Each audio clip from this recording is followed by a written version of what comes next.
Hello everyone, a very good evening and welcome to Byju's Exam Prep. Welcome to the last class on disaster management. So, over the last week, we have covered all the important concepts. We have understood different types of disasters. Now we are left with the last part of the discussion. We shall complete man-made disasters by talking about CBRN disasters. We'll talk about how to deal with man-made disasters as well. And then we'll be starting with the last module under which we will study the global framework with regard to disaster management. We shall also study the disaster management architecture in India and the institutions and funds we have created for disaster management. So, this would be the last part of our discussion, and let's begin by talking about CBRN disasters. I had mentioned about this in the first class itself. So, let's take a look at this again and then talk about disaster management for man made disasters. CBRN disasters stands for chemical, biological, radiological, and nuclear disasters. So, in short, we call it CBRN. And usually, these disasters are an outcome of either warfare or terrorism. When two states are fighting a war, and if chemical weapons or if bio weapons are used, that falls under the category of a CBRN disaster. If radiological or nuclear devices are used in warfare or even as part of terrorism, such incidents are separately categorized as CBRN disasters. The reason why they are treated separately is because they are very different from your industrial disasters. As we studied yesterday, industrial disasters happen because of negligence or accidents or poor maintenance or sabotage. But CBRN involves an element of national security. In case of CBRN incidents, there is a clear national security element that is involved. There could be a hostile enemy country using CBRN weapons against another country. There could be terrorist organizations which might have procured CBRN weapons and they might be trying to cause these attacks, which cause large scale damage. In fact, the usage of such weapons is seen as prohibited because of the large scale human suffering that they cause. If chemical biological weapons are used, it is considered as a war crime under international law because we have international conventions that prohibit the use of chemical weapons and biological weapons. We have the Chemical Weapons Convention and Biological Weapons Convention that have prohibited the production, the storage, the stockpiling, and usage of these hazardous weapons that cause extensive damage to human life. They are seen as extremely inhuman, and as a result, most countries have abided by the Chemical and Biological Weapons Convention and they have eliminated their stockpile of chemical and biological weapons. But still, we hear about few countries and in few conflicts, we have heard reports of chemical bio weapons being used even today. When it comes to nuclear and radiological disasters, the usage of nuclear weapons or a radioactive device or even a large scale nuclear accident in a nuclear facility falls under this category. Even a large accident in a nuclear civilian facility, which is meant for electricity generation, even such disasters are placed under the same category. Because to deal with these disasters, you need specialized training, equipment, and gear as well. Regular disaster response forces won't be able to tackle CBRN hazards as it involves an element of national security. And since the place of disaster would be completely contaminated, you need special clothing, special gear for the forces which will operate in a CBRN environment. So, in the armed forces as well, there will be dedicated CBRN teams that specialize in providing disaster relief in a CBRN environment. For example, within the Indian Army and even in the Indian Navy, you have CBRN teams that are specially trained, specially equipped to deal with such a battle zone where possibly CBRN weapons might have been used. Even the NDRF has specialized in dealing with CBRN disasters. There are 12 battalions in the NDRF, and some of the select battalions have received specialized training in CBRN, and they even have special gear and equipment to deal with such hazards. Is that clear? Now, in the past, there are plenty of examples where either chemical or biological or sometimes nuclear weapons have been used. With regard to nuclear weapons, they've been used only once in warfare, which is during the Second World War, when the US dropped nuclear bombs on Hiroshima and Nagasaki. I'm sure all of you would have heard about the kind of extensive damage that Japan suffered from. And especially now, since the movie Oppenheimer has released, I'm sure many of you would have heard about Oppenheimer's moral dilemma as well in developing nuclear weapons which caused such extensive damage. After that, we haven't seen any instance of nuclear weapons being used, but there have been nuclear accidents. There have been radiological incidents that has caused radioactive leakage, and dealing with such disasters becomes a top national security priority. So the major nuclear incidents that we have seen, the major nuclear incidents includes the 3 Mile Island incident in the United States. In the 1980s, there was one nuclear accident at a nuclear facility in the US at a place called 3 Mile Island. So it's called the 3 Mile Island incident in the United States. This was one major nuclear tragedy that occurred. But the biggest of all nuclear tragedies has to be Chernobyl, which was in Soviet Union, and today it's in Ukraine. Chernobyl suffered a massive nuclear tragedy, and even today around the accident site, you still have active radiation.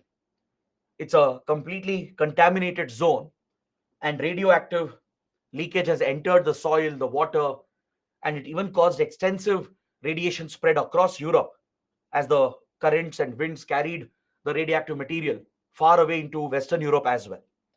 So Chernobyl has to be the biggest nuclear civilian disaster which has happened. Then we had the Fukushima disaster in 2011 in Japan, which we have already covered. This was the latest nuclear accident that we witnessed. In India, we have seen few minor radiological incidents. Fortunately, we have never experienced any major nuclear accident as such, because our nuclear program has been very well designed with focus on safety and security. So we have never seen any major nuclear accident, but there have been few radiological incidents at Kaiga atomic plant. Then in Delhi, there was an incident few years ago where a medical device containing radioactive cobalt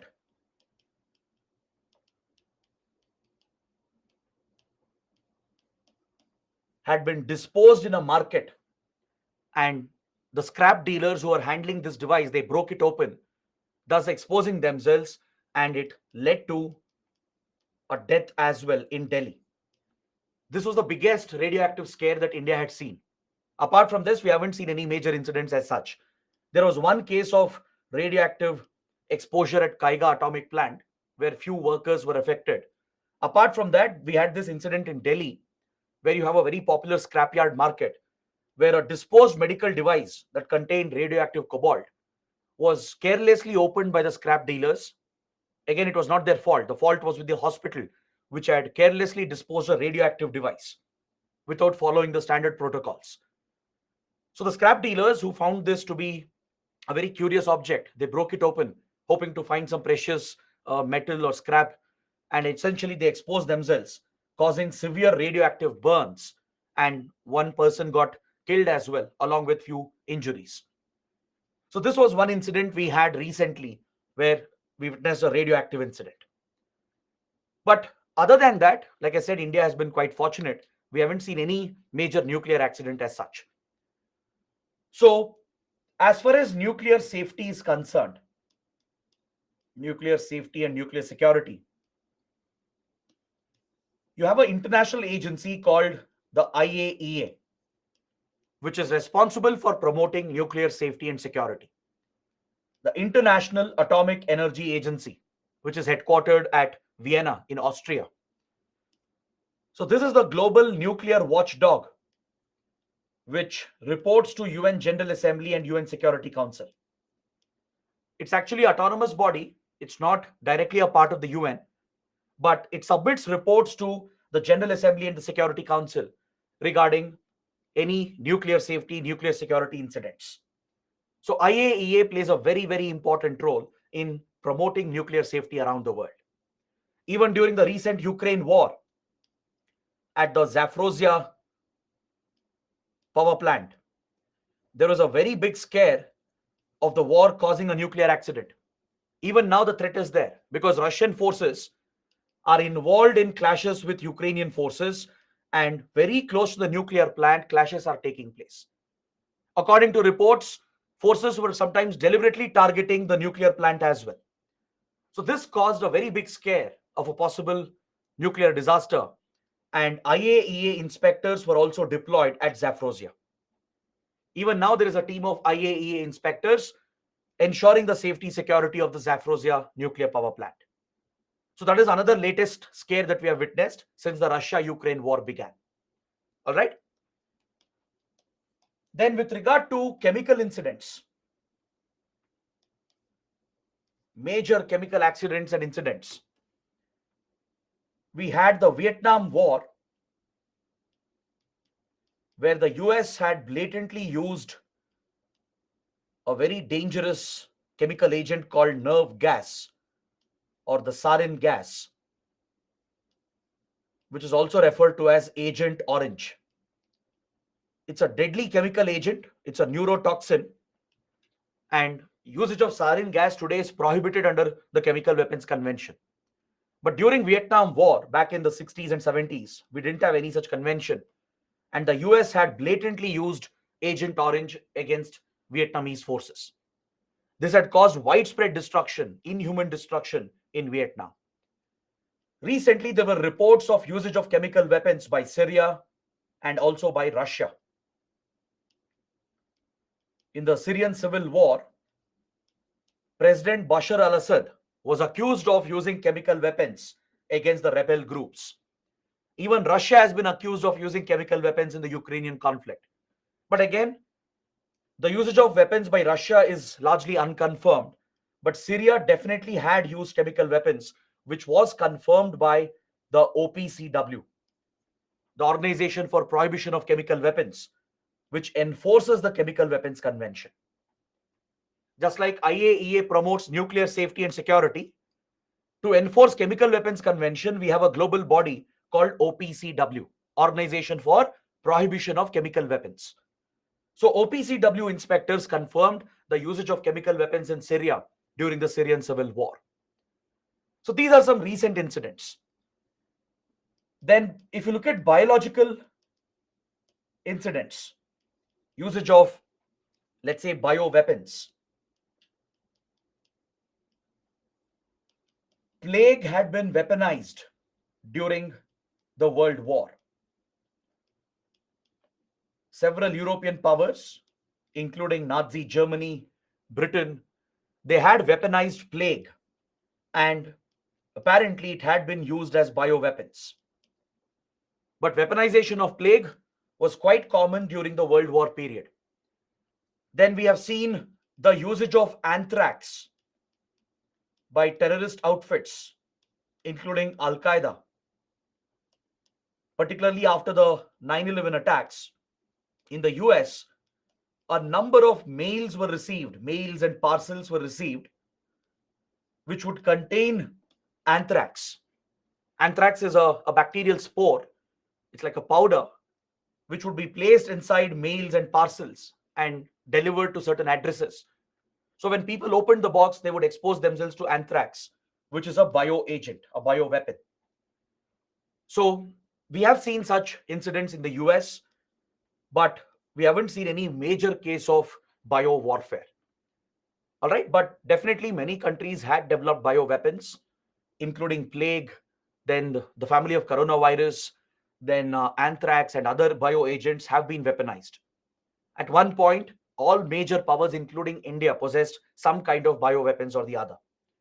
But today, under Biological Weapons Convention, all countries have completely destroyed their stockpile and they're no longer producing or storing bioweapons. So this is something that you should be aware of, at least the basics. Even though we haven't seen major incidents happening, you should have that awareness that CBRN hazards are more dangerous as it is deliberately used as part of warfare or terrorism. So it requires a special handling as there is a national security element involved. Defense Ministry, armed forces, intelligence agencies, even they will be involved in management of these disasters along with your CBRN response forces. So that's why we have to pay special attention to CBRN hazards. Now, the last point, the biggest industrial disaster that India has witnessed. In fact, it's considered as one of the biggest industrial disasters in the world itself. I'm referring to the Bhopal gas tragedy. The Bhopal gas tragedy of 1984. It was a very devastating incident. Even today, the victims are still paying the price. The impact of Bhopal gas tragedy is felt even today by the victims and their families. In Bhopal, a factory called Union Carbide, which was owned by a US multinational corporation, it saw a toxic leakage of methyl isocyanate. Methyl isocyanate is highly toxic. This toxic gas, this toxic chemical leaked out in Bhopal in 1984, causing massive deaths and permanent damage to several victims. Thousands were killed in this tragedy. In the residential areas around Union Carbide's factory, thousands and thousands of deaths were reported within few hours as people inhaled the toxic methyl isocyanate, and it brings about a very brutal death. Those who survived, they continued with the injuries, the impact, and there have been cases where it has been passed on to next generations as well. So it has had a huge impact on the victims. And the worst part is that the victims were never adequately compensated. So this is where the debate of liability comes into question. When such accidents happen, who is liable? Who should pay compensation to the victims? Should it be the industry or the government? And what should be the liability of both the entities? This has to be clearly defined. Is that clear? Now, obviously, if you make the industry entirely liable, it may not encourage companies to come and invest in India. At the same time, industries cannot be let off for their negligence, for their failure to ensure safety. So there should be a credible liability law in place where the liability of the industry is defined. And beyond that, the government can also take up some liability. Victims of Bhopal gas tragedy are still fighting cases against Union Carbide seeking compensation. They're fighting cases against the government because they never received adequate compensation for the losses that they suffered. So the Bhopal gas tragedy was indeed a learning lesson for India, and it pushed India to introduce the Environment Protection Act in 1986 that introduced the polluter pays principle. The Environment Protection Act of 1986, it has introduced the polluter pays principle, which means the polluter right, for any damage to the environment and even to the people, will be held liable for the damages that have been caused. In the case of nuclear related incidents, we have a nuclear liability law. In order to encourage foreign nuclear companies to invest in India and set up nuclear reactors in India, we have brought out a nuclear liability law that defines the liability of the manufacturers and the government. Foreign companies, of course, are not happy with the liability law. That's why US and French nuclear companies are yet to start their nuclear projects in the country. But the Indian Parliament, which enacted the law, believes that we should learn lessons from the Bhopal gas tragedy. And that's why very strict liability provisions have been placed under the nuclear liability law. The burden is more on the manufacturers. If there are nuclear accidents in their reactors, they will be held liable. The operator of the plant will also be held liable to pay compensation to the victims. So, US and other countries are putting pressure on India to amend the nuclear liability law. But India is very clear that this is the will of the parliament. The parliament, after a lot of deliberation under the then Manmohan Singh government, brought out this law following lessons from Bhopal gas tragedy to ensure that the victims will receive adequate compensation from the operator of the plant and also from the manufacturers. Is that clear? So just pay attention to these basic points. It's more than enough. You don't have to go in depth. These basic points, the laws that I have mentioned for industrial regulations, these legislations, just the names, how they help in controlling and regulating the industry, how it helps in enforcing safety standards and protocols. That basic awareness is more than enough with regard to industrial accidents and man-made disasters. Now, coming to the last part of my discussion here, please note down this prelims point. Please make a note of this. It's relevant for your prelims. If there are any nuclear radiological incidents in the world, to determine the magnitude of the event, there is a scale which has been designed called INES, the International Nuclear and Radiological Event Scale. It's a scale that has been developed by IAEA and the Nuclear Energy Agency of the OECD, the Organization for Economic Cooperation and Development. OECD is a major economic platform of the European countries, West European countries. So along with IAEA, they have developed this event scale that helps in determining the extent of the nuclear accident, the magnitude of a nuclear accident by rating it on a scale. Just like we have the Richter scale to signify the impact of earthquakes, to determine the magnitude of earthquakes. Similarly, to give a scale and a rating for nuclear events and radiological events, the INES scale was developed in 1990. This followed major nuclear disasters like Chernobyl and Three Mile Island incident. It was after that the IAEA developed this scale along with the Nuclear Energy Agency of OECD. So today, any nuclear accident or radiological incident in the world will be ranked or scaled on the INES. The magnitude will be determined as per the INES scale. So man-made disasters, of course, they leave behind a lot of devastation and destruction. As you can expect, there will be loss of human lives and injuries. There will be a lot of human suffering. There will be damage to the environment and biodiversity. There could be damage to infrastructure, and economic losses and social impact will also be felt because of such man-made disasters.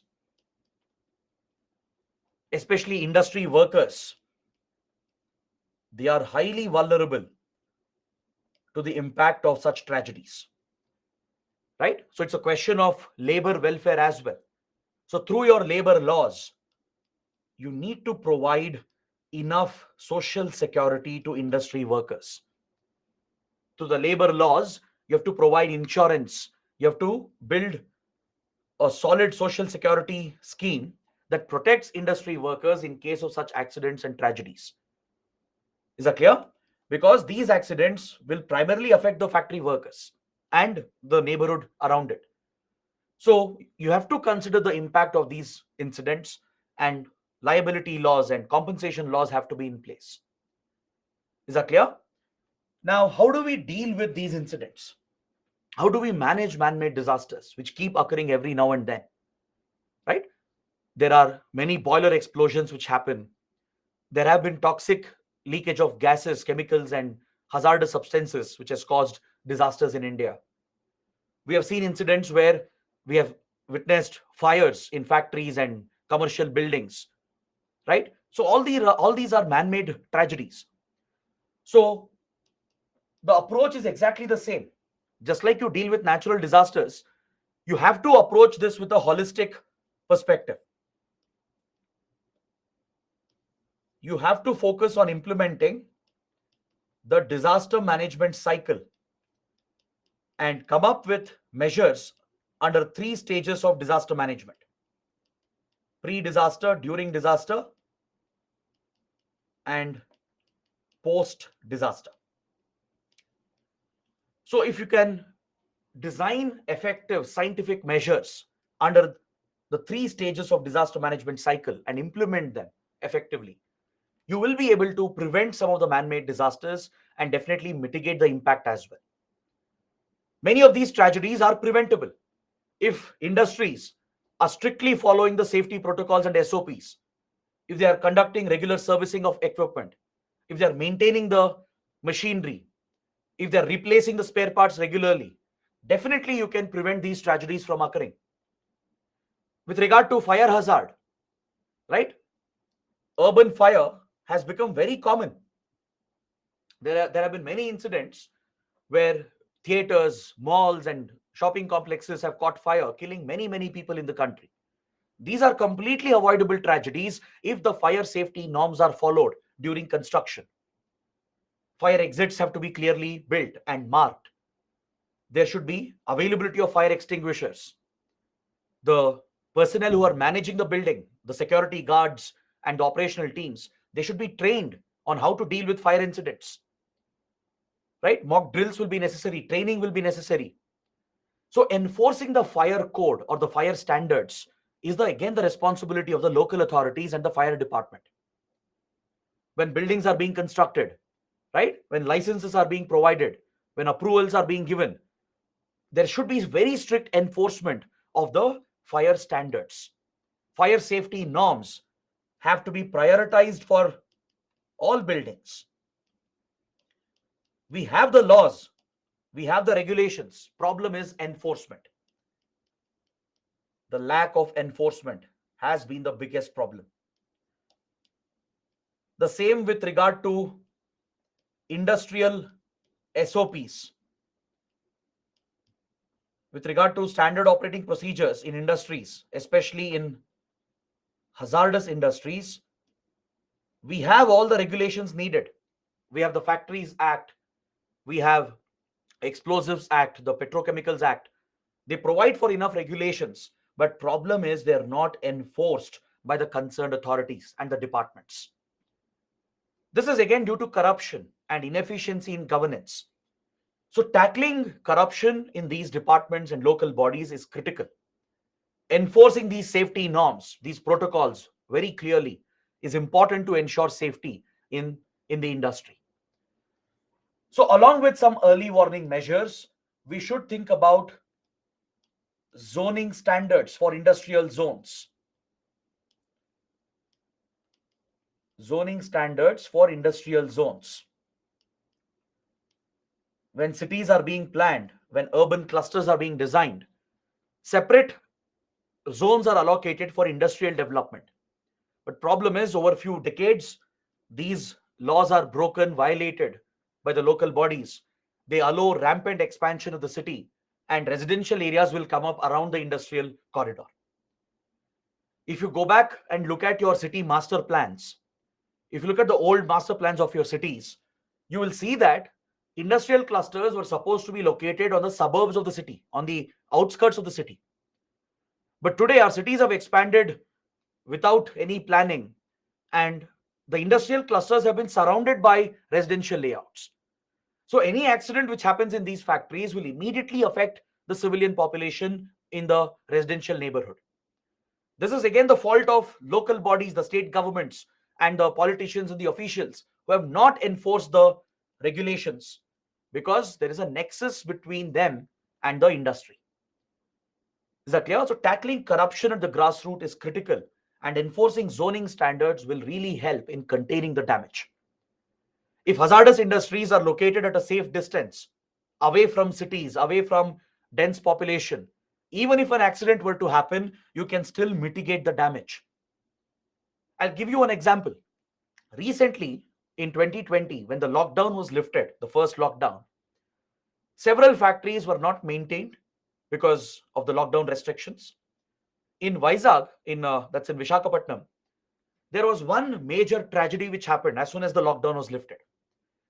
It was a industrial plant working for the electronics company LG. There was a leakage of a toxic gas, and many people were injured and some were killed as well because of the leakage of the toxic gas. This incident occurred because the equipment had not been maintained during lockdown. For almost 2 months, no one had maintained the equipment. So when the lockdown was lifted and the plant was started again, there was a malfunction which happened and toxic gases leaked out. But tragedy could have been avoided if there were no residential areas around it. But in this case, right next to these industrial plants, there was a residential neighborhood, densely populated residential neighborhood. The local authorities had allowed such expansion and construction to happen. Even though there are strict regulations for zoning standards and land use planning, they had allowed residential neighborhoods to come up right next to hazardous industries. Right? If the standards were enforced, the tragedy would have never happened. So there are many such examples in India, many incidents which are avoidable entirely, or at least the damage could be minimized. So we have to enforce fail-safe design standards, implement multi-layer safety systems with enough redundancies. What do you mean by redundancy? Even if one safety system fails,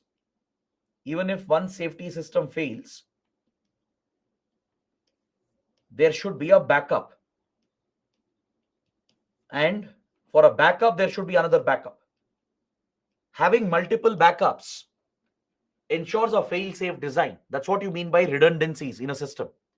Let's say in a particular plant, power supply is critical. Power supply should be there 24/7. If power supply fails, the machinery could also fail and it could leak a toxic gas. So in such a plant, there should be multiple backups to ensure that there is constant power supply. Even if the main power supply goes out, there should be a backup generator. And for the generator, there should be another backup. So creating those multiple redundancies and ensuring a foolproof design in the structure of the plant, in the machinery, is extremely important. So again, it's the responsibility of the government, the central government, the state governments. They have to enforce these laws through the concerned departments and local bodies. Spreading awareness amongst people and within the industry will also play a role in building capacity. Then the liability framework, which I was talking about, to determine compensation, to hold the guilty accountable. Even today in India, there are many legal loopholes when it comes to accountability and compensation. So we need to come out with a better liability framework which places accountability on the factory owners, the industries, where they are not just held accountable for paying compensation, but if there is negligence, criminal charges should also be pressed on them. We do have laws, but the problem is they're all outdated. They're all scattered in different legislations. So there should be a single legal framework that deals with liability and criminal prosecution as well. So you can suggest such legal measures to strengthen the legal framework to enforce these standards and regulations. Then please stress on the importance of inspections, especially state departments, few central ministries, and local bodies which have the enforcement powers, they have to take ownership. It is their primary responsibility to conduct periodic inspections as per the regulations and ensure that all safety checks are in place, ensure that SOPs are being followed, ensure that worker safety is being prioritized by giving them protective equipment and gear. So all the concerned government departments and institutions, they have to effectively carry out inspections, and tackling corruption at this level is extremely important.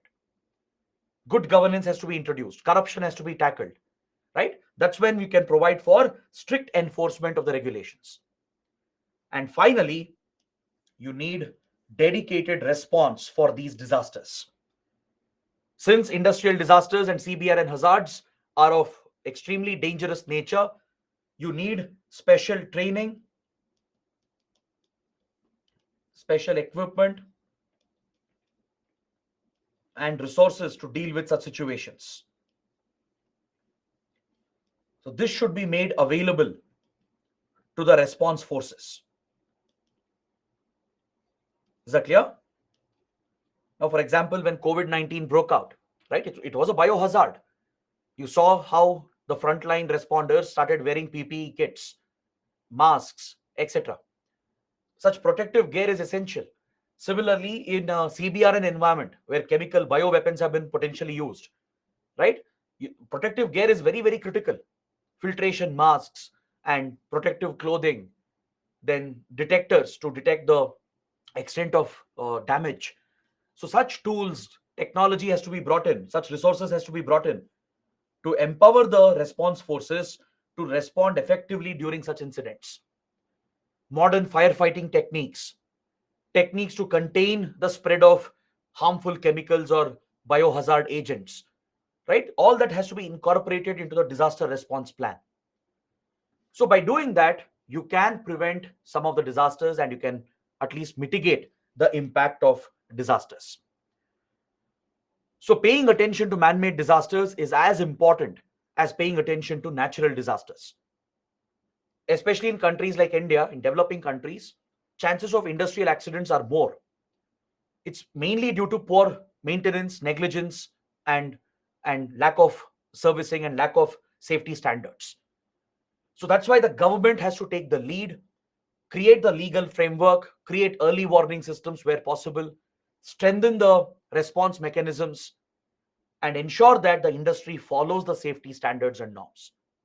If this is done, then definitely you can prevent some disasters and you can minimize the impact as well. All right. So this completes my discussion on man-made disasters. So going forward, please read newspapers regularly.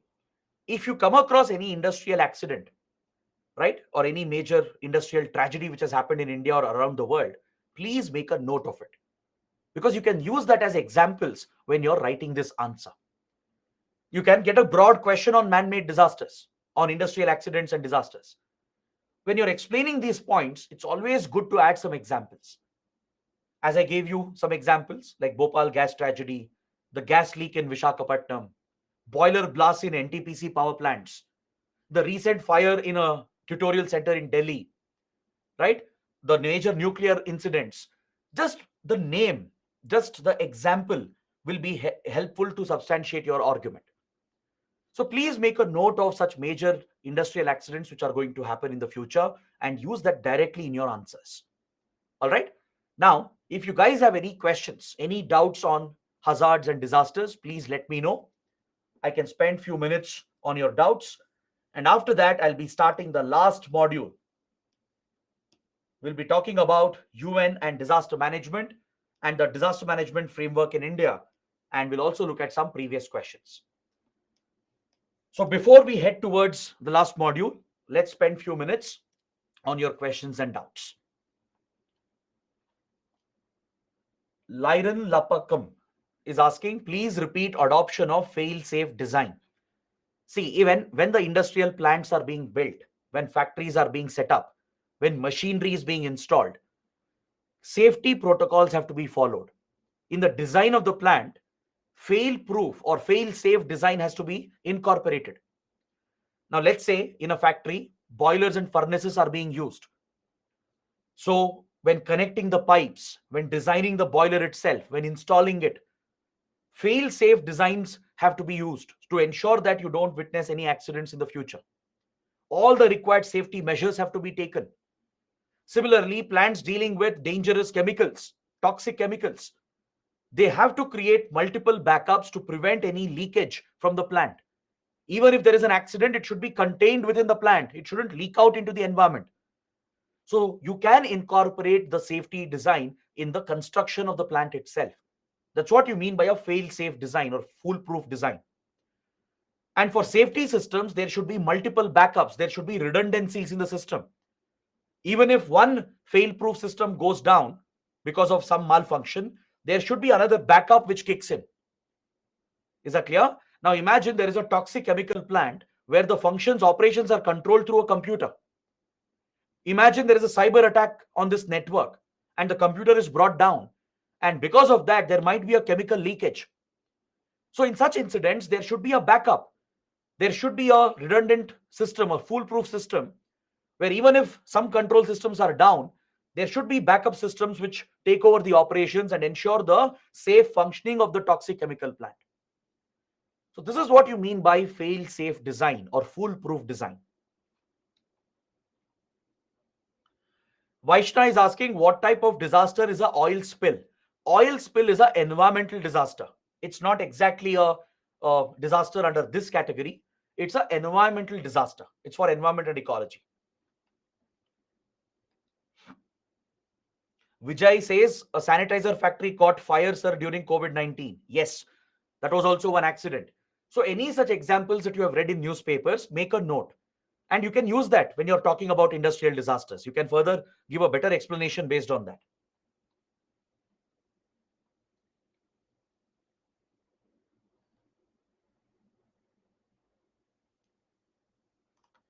Montu is asking if liability is solely on government authorities, will it reduce corruption? No, it won't. And also, placing liability entirely on the government is unfair. Then you are not having any motivation for the industry to focus on safety. If they're not liable to pay compensation, industries will not follow safety standards. If they know government is going to be held liable, right? Then factories and industries have no incentive, no motivation to focus on safety. Liability should always be there on the plant operator, the manufacturer, and partly on the government. So liability has to be shared. It has to be divided between the operator of the plant who's operating, because they'll be responsible for negligence, any accidents. The manufacturer as well. There could be a faulty design which caused the accident, and the government. So well-defined liability law should place the responsibility on the government, the industry, that is the plant operator, and also the manufacturer of the equipment. SOP full form, standard operating procedure or standard operating protocol.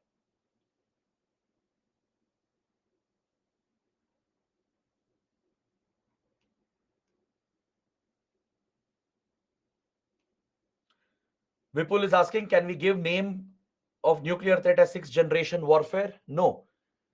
Nuclear warfare falls under unconventional warfare. All right. You can't call it sixth generation warfare. It would be incorrect.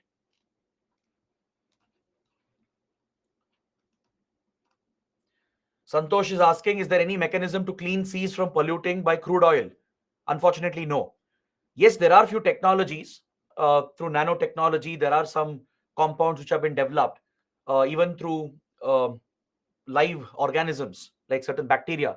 There are certain bacteria and algae which can consume such toxic substances, but it's not widely used or deployed. IAEA full form. Ideally, you shouldn't even be asking the question. Full forms is something you can always Google. I've repeated 2-3 times as well, right? IAEA stands for International Atomic Energy Agency.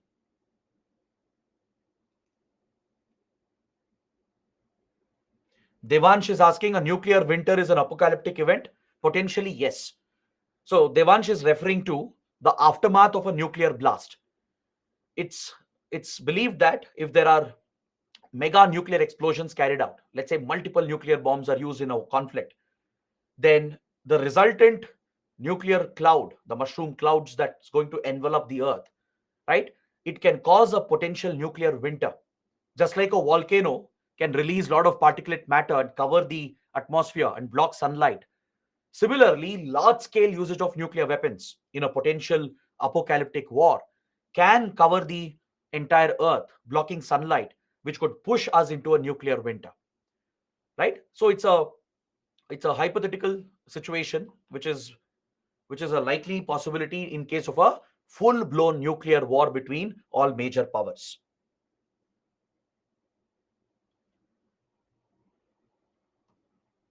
Hema is asking, sir, human medical waste polluting rivers is a big crime. What type of action should be taken? See, human medical waste being handled improperly is an environmental hazard, not a disaster again. All right, it's an environmental hazard. So we have biosafety norms in the country on how human medical waste has to be handled. So yes, there are legal provisions to penalize hospitals and diagnostic labs if they don't follow the safety norms, but it's an environmental hazard, not a disaster. Santosh is asking, sir, why our country didn't sign nuclear suppliers group? We want to sign nuclear suppliers group. We want to become a member of NSG, but we are not being allowed because of China. China is blocking our entry into NSG.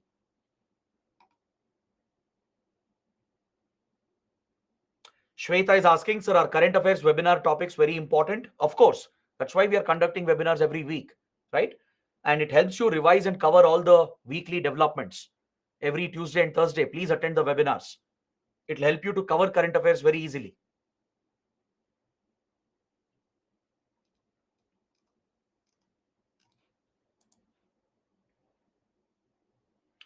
Ambesh is asking, sir, how early warning systems can be developed in case of man-made disasters as they are spontaneous? See, even in factories and industries, we have many alarms, alerts, and early warning systems available. I'm sure if you are working in a corporate setup in your offices, there will be smoke detectors, fire alarms that are installed. That's an early warning system, right? So in every factory, you can do the same. There are variety of sensors available that can monitor critical functions. If something is going wrong, immediate alerts can go out and people can evacuate. Let's say in a metallurgical plant or in a thermal power plant where boilers and geysers are being used, where there is high temperature, high pressure. If some pipe or valve is failing and if an explosion is about to happen, minutes before that, sensors can pick up the data and set off an alarm in the factory so that the workers will get few minutes to run away and evacuate themselves. So in case of man-made disasters, early warning is actually very easy. It's very much possible. To deal with fires, as I told you, smoke detectors, fire alarms, automatic fire water dispensers. These are basic early warning and protection systems that can be installed in factories, industries, and commercial places.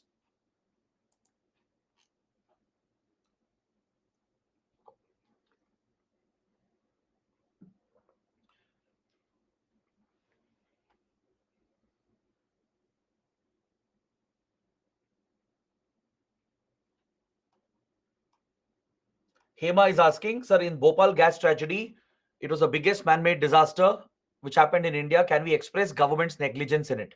Yes, there was government negligence as well, right? Because the safety standards had not been enforced. And after what happened after the disaster, the factory was never held accountable properly. Union Carbide owners were allowed to run away from India, and adequate compensation wasn't paid to the victims. So you can point out the failure of the government in the way in which Bhopal gas tragedy was handled. Rashmi is asking reason for current floods in the north. Haven't we discussed this topic? You're asking the question a little too late.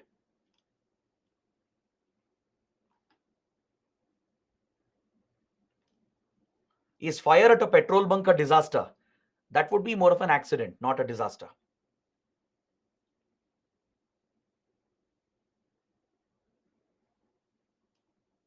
Okay.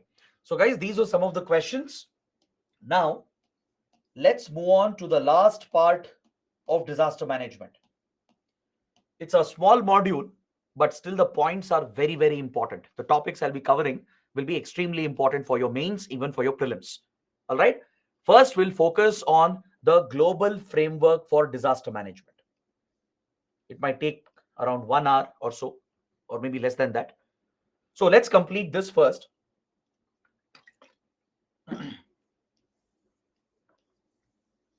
Let's talk about UN and disaster management. What global framework has been put in place to deal with disaster management? And based on that, let's understand how India has created a disaster management architecture. All right. See, at the very beginning of disaster management classes, I told you the approach of the world towards disaster management.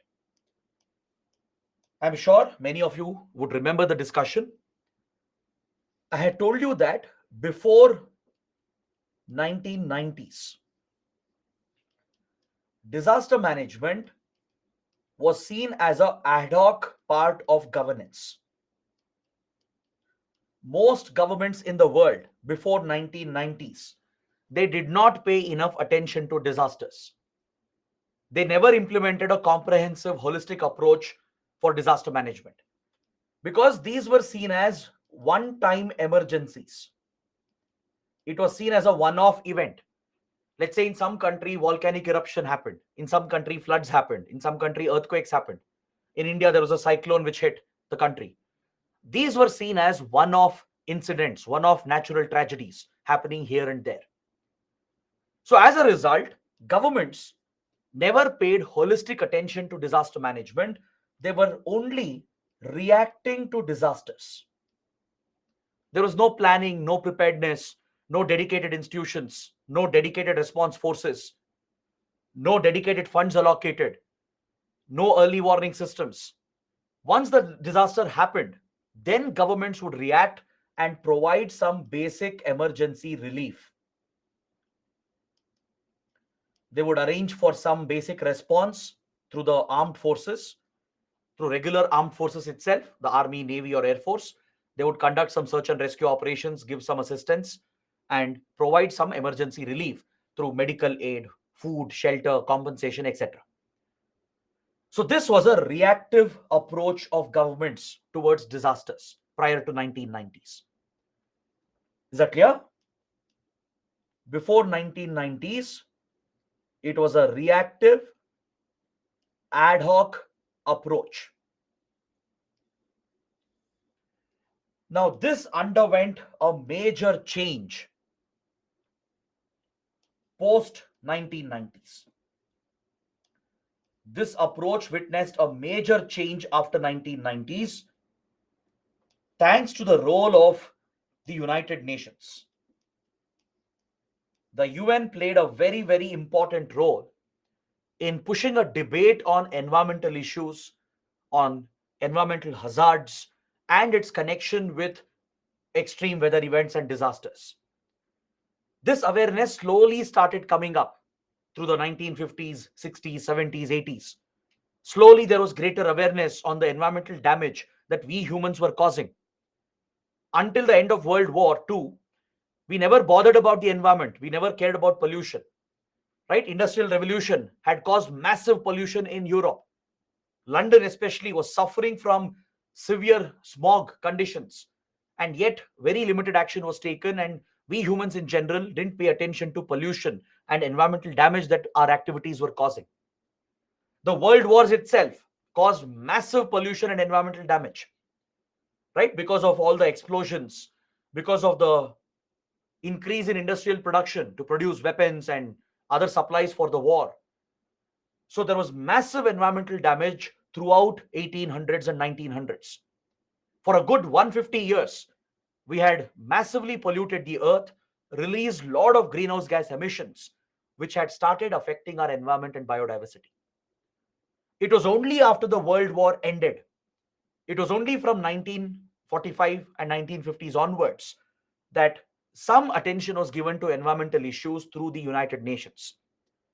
If you look at the UN Charter, which is the constitution of the UN, it asks UN to focus on environmental issues as well, along with promoting global peace and security, along with dealing with disputes, conflicts, promoting socio-economic growth. UN was also mandated to focus on environmental issues and problems. For the first time at the global level, there was some kind of understanding that we should focus on environmental damage that our industrial activities are causing. So this led to a series of conferences from 1960s to 1990s, which brought up a lot of consensus amongst various countries and scientific institutions that our industrial activities, our overexploitation, the pollution we were causing was having a huge detrimental impact on the climate. The science of climate change came out. The damage we had caused to ozone layer was clearly exposed in 1980s, right? How CFCs, chlorofluorocarbons, had extensively damaged the ozone layer, particularly in the polar areas, was conclusively proven, which led to the historic Montreal Protocol. For the first time, the world had come together to solve an environmental problem, which was the Montreal Protocol in 1980s, 1986, 87. So what I'm saying is that from 1950s to 1990s, there was greater environmental awareness that was spreading around the world, especially through the UN and its various institutions. More awareness was being promoted regarding environmental damage that human activities, anthropogenic activities, were causing. With regard to the anthropogenic damage, there was a greater recognition, and this was being brought out through scientific evidence, right? We started proving the damage caused by toxic chemicals, fossil fuels, greenhouse gas emissions. So this conclusively gave us proof regarding how human beings had contributed to the damage to the ozone layer, how we had accelerated global warming, thus triggering permanent climate change, which increases extreme weather events and disasters. So there was a better understanding of the connection between human exploitation of resources, environmental damage, and increasing disasters. This realization is what led to three major. Is that clear? That is what we will be studying. After 1990s, three major UN-led conferences have been held on disaster management, which was a result of the greater awareness that was spreading on environmental protection and the increasing disasters. Is that clear? So let's go through the sequence of developments that led to more focus on disaster management. In 1960s, the UN General Assembly called for measures regarding severe disasters. Is that clear? Since governments were not focusing on disasters, since governments were only reacting and adopting ad hoc approach to disasters, UNGA gave a call for proactive measures to deal with severe disasters. Following this, the UN established a fund to provide assistance to countries which were affected by natural disasters. Is that clear? So the UN established an assistance fund which functioned from 70s to 80s, through which some financial support would be given through the UN to poor countries, low-income countries, and underdeveloped countries if they were affected by major disasters. Following this, the UNDRO, the UN Disaster Reduction Office, was established to manage the fund and help the countries, assist the affected countries. A dedicated UN office was established for this purpose, called UNDRO, the UN Disaster Reduction Office. Then the 1990s was declared as the International Decade for Disaster Reduction, Natural Disaster Reduction. Is that clear? As I told you, by 1980s, there was more awareness on environmental damage. In 1960s, the UN Environment Program had held a major conference on environment. This was the first major conference on environmental issues held in 1960s by the UN Environment Program. In early 1990s, we had the Rio Earth Summit. The Rio Earth Summit marked a major transformation of the approach of the world towards environmental issues. right? Because through Rio Earth Summit, we established the Climate Change Convention, Convention on Biological Diversity, then UN Convention to combat desertification. Three major conventions were brought out through the Rio Earth Summit of 91-92. Before that, we had the Montreal Protocol, which I was mentioning, with regard to protection of our ozone layer to deal with ozone depleting substances like CFCs or chlorofluorocarbons. So this global framework that was developing from 60s to 90s on environmental issues is what led the UN to pay more attention to natural disasters. Because by now, the link between global warming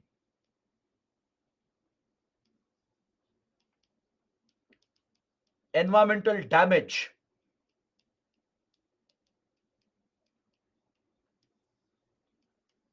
and extreme weather events and disasters had been clearly established.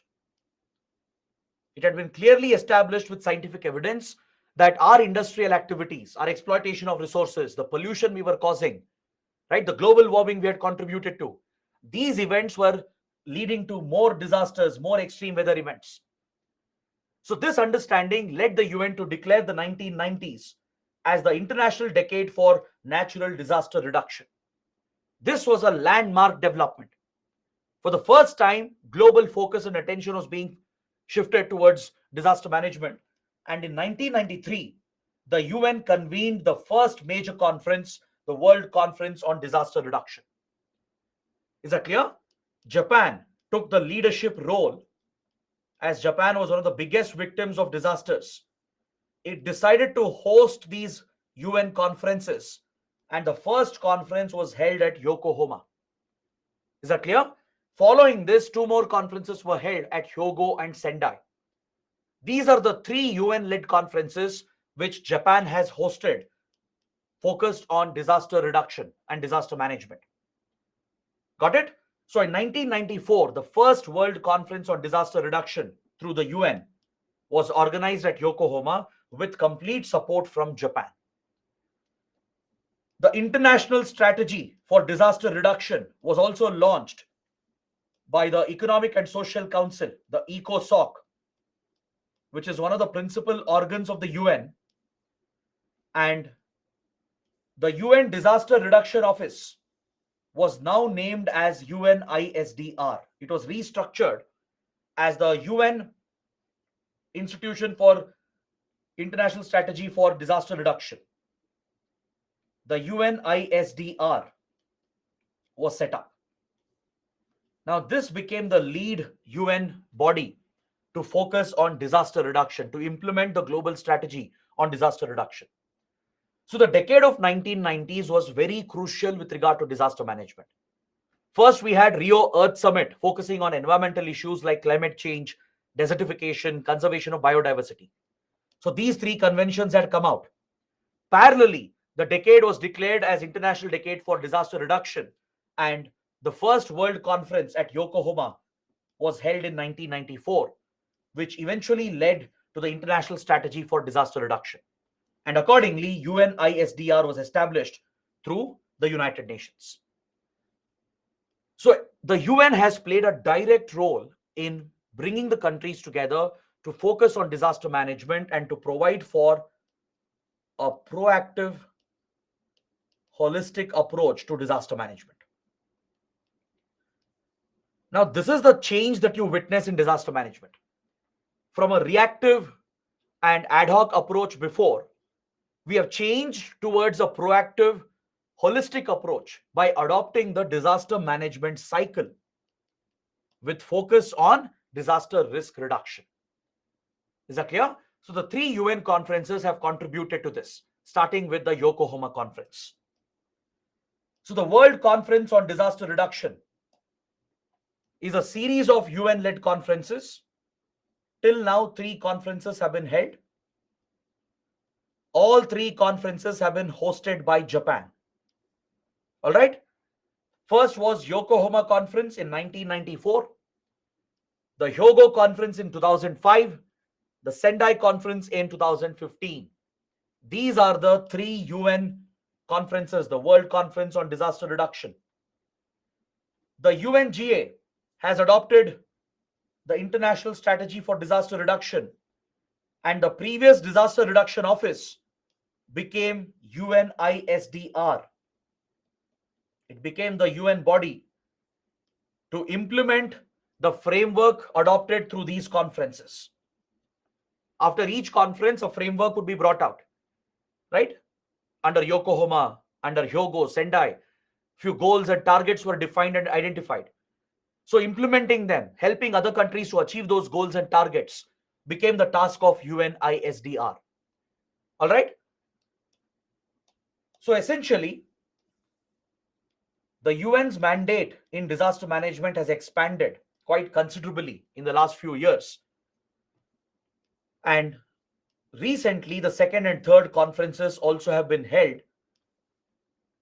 so that the UN plays a bigger role in assisting countries to focus on disaster risk reduction, to become proactive in the field of disaster management. So we will take a brief look at these UN conferences.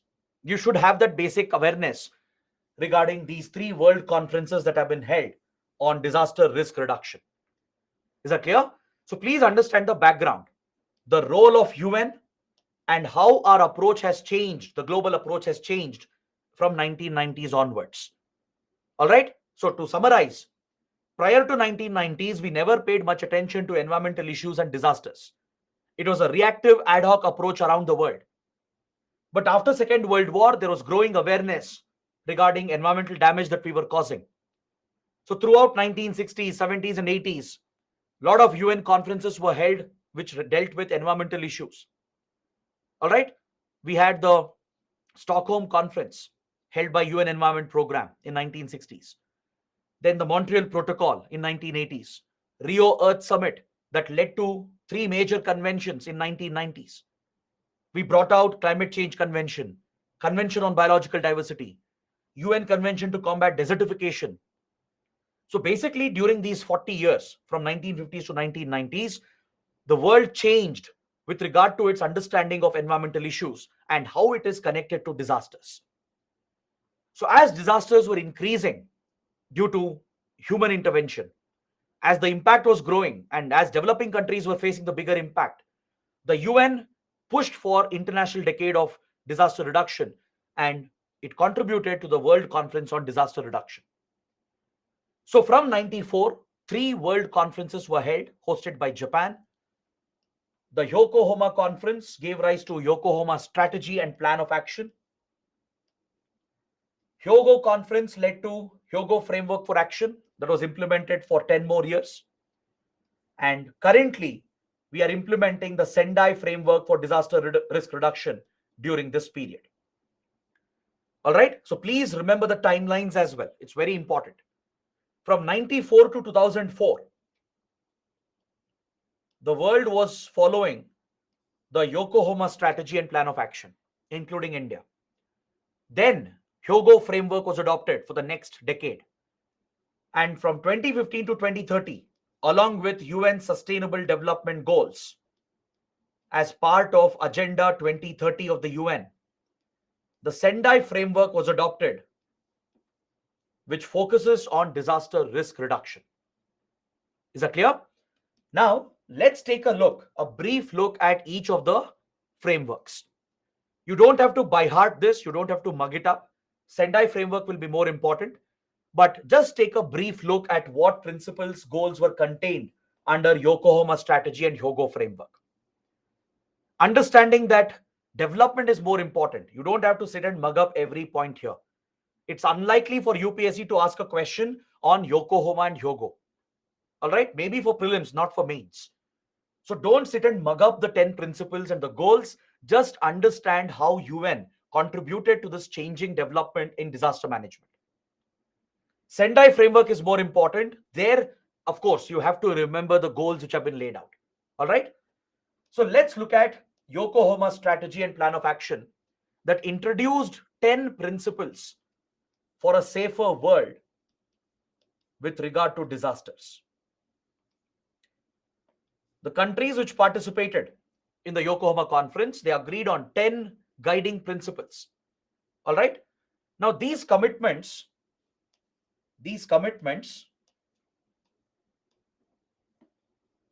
are not legally binding. Please remember this. It's voluntary. Countries, if they are interested, if they want to improve disaster management, they can voluntarily adopt these standards and principles. UN is not going to force them. It's not a legally binding agreement. Is that clear? All the three frameworks, they're not legally binding. It's a global standard which has been developed through the UN with participation of all the countries. And if countries are interested, they can voluntarily adopt these standards into their national policy. It's left to each individual country. Is that clear? But UN is ready to assist. It will readily assist all the countries in providing technical expertise, in arranging financial support, etc. If such support is needed, UN will help the countries in adopting the standards. To adopt and implement the standards, UN will provide all the help necessary, be it sharing technical expertise, providing funds, etc. UN will assist the countries to adopt them into their national policy and plan if countries have voluntary interest. All right. So these principles, goals, and targets which I'll be discussing, they are not legally binding on any UN member. Understood? So it's a global framework which has been created. Countries can follow that to improve disaster management.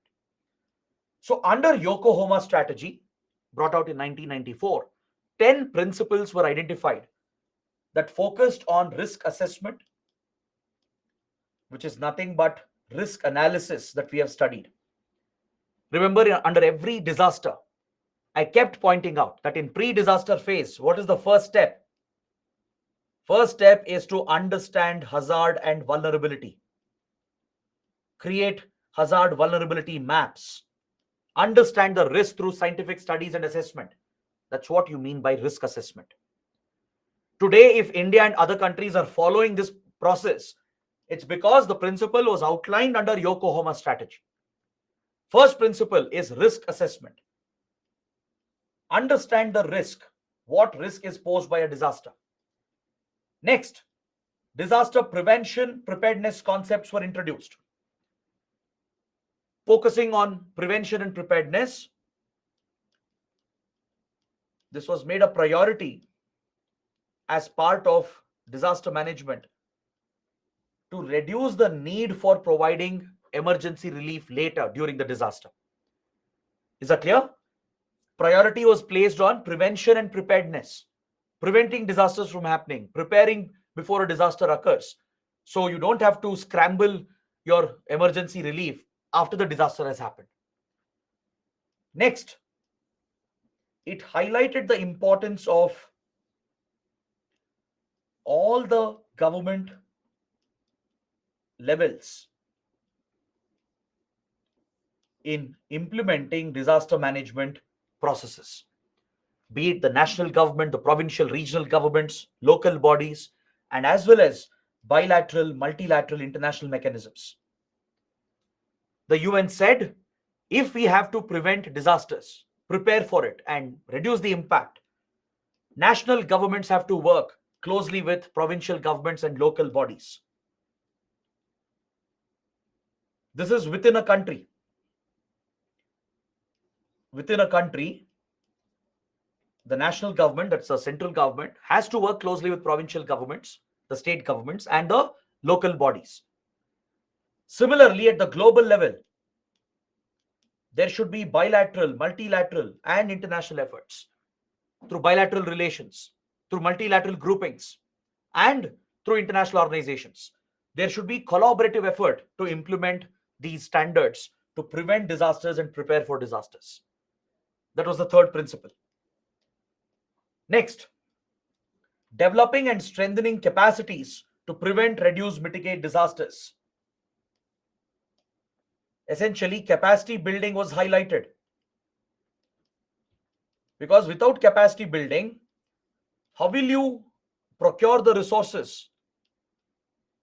How will you train your response forces? So capacity building was made a top priority. Is that clear? This became the fourth principle. Next, it highlighted the importance of early warnings, how effective early warning systems could be developed, how forecasting can be improved,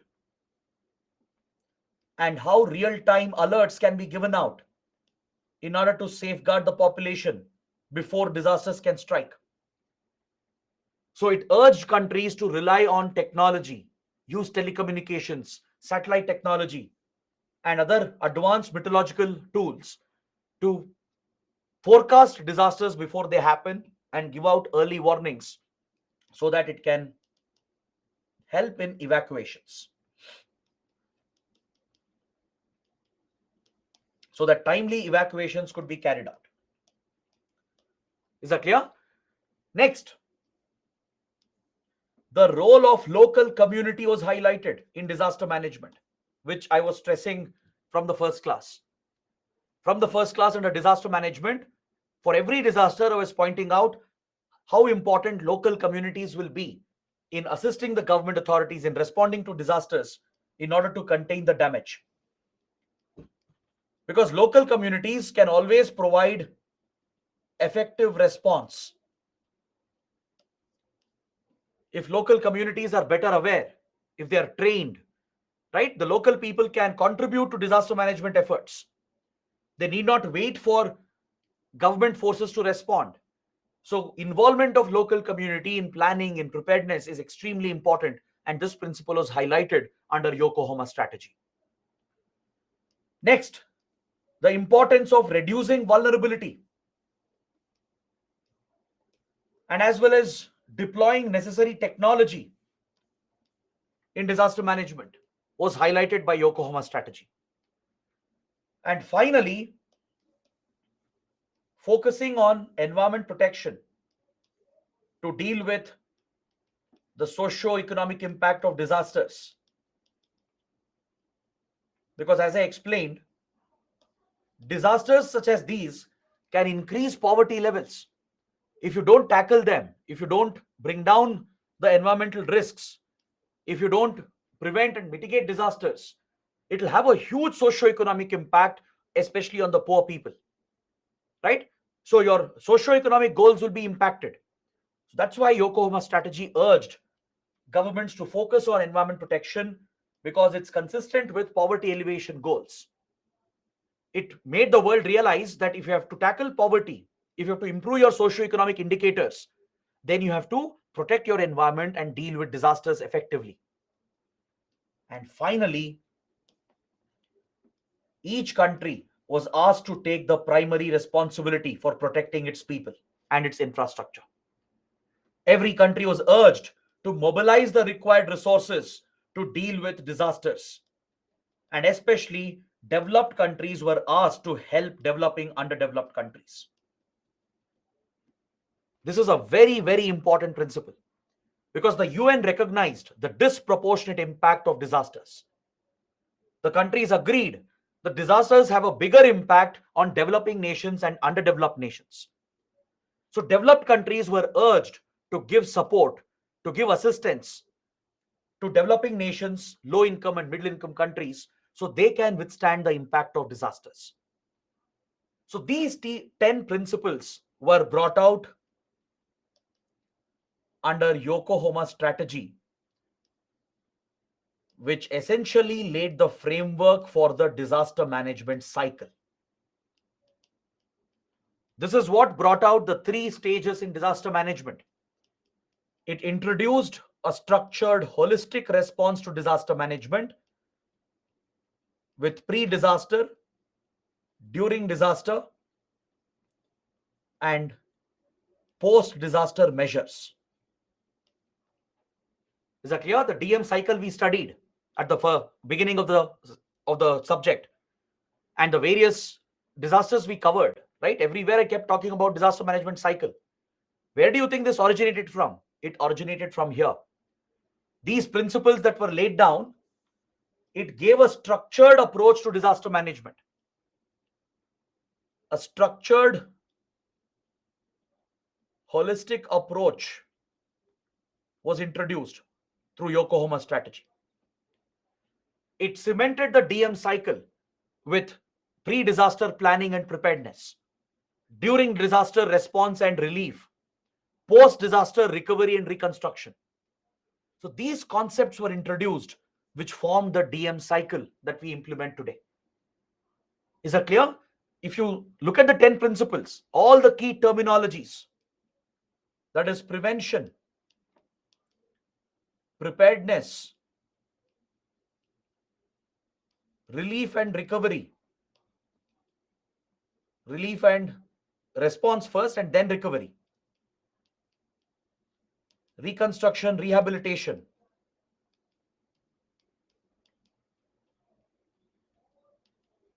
All these key concepts were introduced by the Yokohama strategy. It promoted understanding of hazards and vulnerability. Correct? So all these key concepts were introduced, including the importance of early warning and forecasting. Is that clear? So please remember the contribution of Yokohama strategy. Now you guys don't have to mug up these principles. Of course, 10 points, it's too much, right? You don't have to mug up every single point as it is. Just understand the flow. Remember that these key concepts of disaster management cycle were introduced by Yokohama strategy. And present this in your own words. Is that clear? There might be a essay topic asking you to talk about the global framework in disaster management, how it has evolved. So there, of course, you will have to talk a little about Yokohama strategy, highlight its contribution. So mention that it was the first world conference that brought countries together, introduced a proactive, holistic approach on disaster management, and prioritized 10 principles that brought out these concepts, which led to the disaster management cycle.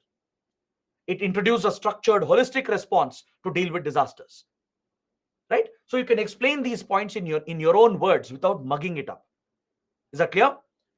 Now, let us compare this with the next framework, the Hyogo framework for action, which replaced the Yokohama strategy. Yokohama strategy was in place for almost 10 years, from 94 to 2004, and it was replaced by the next framework, which is Hyogo framework for action. It was brought out through the Hyogo conference of 2005, and it was implemented until 2015. Now, Hyogo framework is seen as an improvement. It is seen as an improvement over the Yokohama strategy. Because see, under Yokohama strategy, there were still some gaps. Even though it played a big role in streamlining disaster management, if you observe the 10 principles, there are certain gaps that you can figure out. Under Yokohama strategy, there were no set goals, no targets, no deadlines. There were mere principles. It was only preaching certain principles to the countries. This was seen as a shortcoming of Yokohama strategy. Even though it laid the groundwork for disaster management and streamlined its approach in governance, it did not have any goals or any targets, any priority areas. No deadlines were given, and no set funding mechanism was set up. So these details were missing. The specific details of implementation, that was missing. It only laid out the principles without defining what the goals and targets are, without implementing the tools needed for achieving those principles, without identifying the priority areas, without setting deadlines. So to fix this, Yokohama conference brought out Hyogo framework. Under Hyogo framework, 5 specific priorities for action were identified. This includes making disaster risk reduction a priority. The concept of disaster risk reduction was brought out, which is lying at the intersection of hazard, vulnerability, and exposure. It urged countries to understand hazards better, to reduce vulnerability and exposure, so that disaster risk reduction can be achieved. The disaster risk can be brought down in order to prevent and mitigate the impact of disasters. So the concept of DRR, disaster risk reduction, was brought out. It was made a priority. It asked countries to prioritize early warning and risk information, because early warning is critical. As we saw in every disaster, if you have to prevent them or mitigate them, early warning systems forecasting is absolutely essential. This was made a priority through Hyogo framework. It introduced a culture of safety and resilience as a priority, creating the ecosystem where the government, the people, and the civil society and private industries, they all should focus on creating a culture of safety, promoting disaster management planning in every aspect of life. So creating that resilience at the community level within the society is very important. So this was made a priority. Reducing risk in key sectors, especially in critical infrastructure, was made a priority. Because if critical infrastructure is damaged through disasters, then as I have explained in previous classes, it will set back the region from by many decades with regard to its development. Now imagine if an earthquake or a cyclone has destroyed railway lines and power cables and power plants. If critical infrastructure is damaged and destroyed by disasters, that region will become backward.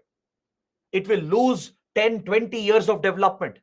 Essentially, the region will go back in time. Normalcy will not be present in such a region. That is why it prioritized reducing risks in key sectors, that is, especially critical infrastructure.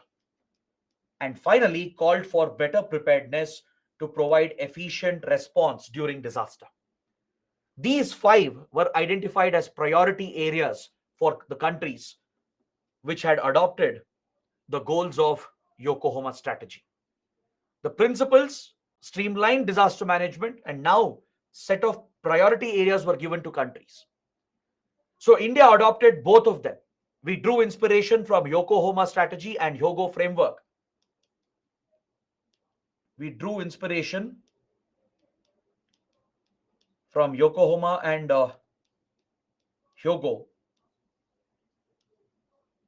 and we incorporated this into our Disaster Management Act in 2005. Is that clear? The concept of disaster management cycle, priority for early warning, focus on disaster risk reduction, creating a culture of safety and resilience, protecting critical infrastructure, cooperating with other countries. All these principles and priority areas were drawn by India from Yokohama framework and Hyogo framework, and we incorporated this into our Disaster Management Act. Is that clear? This is where India transformed its approach in disaster management. Because prior to this, we suffered three major disasters, as I have pointed out in previous classes: the super cyclone in Odisha, the Bhuj earthquake in Gujarat, the 2004 tsunami that destroyed Tamil Nadu. These three disasters prior to 2004, they were a wake-up call for India, and India drew from these UN principles and priorities and adopted them to enact the Disaster Management Act. It's one of the biggest achievements of the then Manmohan Singh government, one of the landmark legislations, as it transformed DM governance in our country. Prior to this, disaster management was just an emergency response. After this, disaster management became part of mainstream governance, day-to-day governance.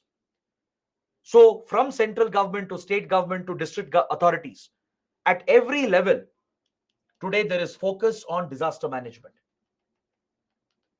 Today there is priority given at all layers of the governance to create the culture of safety and resilience. So the DM Act introduced that legal change and established a legal framework in India, which was built on the principles and priorities of Yokohama and Hyogo. Is that clear? So 10 years later, the UN has replaced Hyogo framework with Sendai framework for disaster risk reduction. This is part of UN Sustainable Development Goals that focuses on disaster risk reduction. Under Agenda 2030 of the UN, one of the Sustainable Development Goal is to reduce disasters, prevent disasters, mitigate the impact of disasters, and achieve disaster risk reduction by the end of this decade. So, to create a development goal for the next 15 years, in 2015, SDG goals were adopted that focused on disaster management, and the Third World Conference was held at Sendai in Japan, which introduced the Sendai framework. This is a bigger improvement on Hyogo framework. Now, see, under Hyogo framework, even though priority areas were identified, still targets and deadlines were not given. If you noticed, Yokohama gave principles, broad preaching principles. Hyogo improved on it by giving some priority areas, but still goals were not identified, targets were not set, deadlines were not set. And there was no word on finance, no word on technology sharing. So, to provide this final clarity, the Third World Conference at Sendai introduced the Sendai framework. It's a 15-year voluntary non-binding agreement that guides countries, global institutions, multilateral organizations, and even private companies in dealing with disasters of the future. The priority here is disaster risk reduction, and Sendai framework has clearly identified the risk posed by disasters. It has defined that we are witnessing a massive rise in disasters. The frequency has gone up, the magnitude has gone up due to climate change. So it called for a reduction in disaster risk to save lives, to minimize damage to the economy, to protect infrastructure, protect the environment. So with this goal, specific targets have been laid out under Sendai framework. And this is something you have to remember. I'll show you the specific goals and targets. All right, it's very clearly defined, and you have to remember this both for your prelims and mains. So these goals are essentially in line with UN Sustainable Development Goals. It's an improvement on Hyogo framework and Yokohama strategy. Is that clear? Now, please stay with me for the next few minutes. What I'm mentioning is very, very important. 4 specific priorities for action were identified along with few specific targets. 7 global targets, all right, and 4 priorities. This is where Sendai framework is different from Hyogo framework and Yokohama strategy. It has not only identified the focus areas for action, but specific targets have been given. 7 global targets have been given. The first priority is to understand disaster risk, which is again risk analysis. Second, strengthening disaster risk governance to manage disaster risk. That is, you have to improve your governance mechanisms at the central government level, state level, and district level. Provide for better governance in the field of disaster risk reduction to manage the disaster risk, to reduce vulnerability and exposure. Invest in disaster risk reduction for building resilience, making communities resilient is a priority under Sendai framework. For that, adequate investments have to be made. Enough budgetary allocation has to be made by countries to build resilience at community level. All right? And the last one, build back better.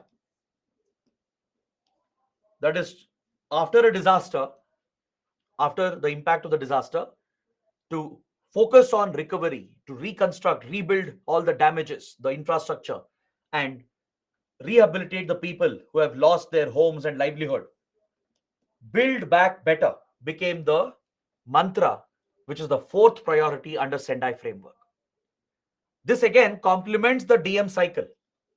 It's only pointing out the priorities in the DM cycle. All right. Risk analysis, that is understanding disaster risk in the pre-disaster phase. In the pre-disaster phase of DM cycle, you focus on risk analysis and understanding disaster risk. Then under pre-disaster, as part of your preparedness, you strengthen your governance, disaster risk governance, to manage the disaster risk. You provide enough budgetary allocation to build resilience at community level. And finally, in post-disaster phase, you focus on build back better. That is, whatever damage has been caused with a disaster, you have to build it back. Rebuild the infrastructure, rebuild the livelihoods, bring normalcy back to the affected region. That is how you can truly mitigate the impact of a disaster. So these four priorities were set by Sendai framework, which is depicted in this infographic over here. Now, you can expect a mains question on this. UPSC might ask you to talk about Sendai framework, its priorities and targets. So, with a brief explanation, try and draw an infographic like this. Draw a flow chart with Sendai framework priority at the center and the four priorities around it. Priority 1, 2, 3, and 4. Is that clear? This makes your answer more intuitive, right? It's a better way of presenting the answer because you're highlighting four priorities. That is disaster risk, strengthening governance, investments for resilience, and build back better. You can showcase this as a flow chart or as a small pictorial representation, which always adds value to your answer. Then, of course, you talk about the 7 identified global targets. Is that clear? 7 specific targets. The measures also have been given. Indicators have been identified and quantifiable targets, measurable targets have been provided through Sendai framework. All right. This might be a little difficult for you to remember initially, but with revision, it will become easier. There's no other way. All right. There is a small image I've added at the end, an infographic again, to help you visualize and picturize the targets. And there's a technique as well, which I'll explain. But you have to revise the targets again and again. All right. Don't ignore this. Please read the 7 targets repeatedly. Please revise because it is factual. You have to learn this again and again.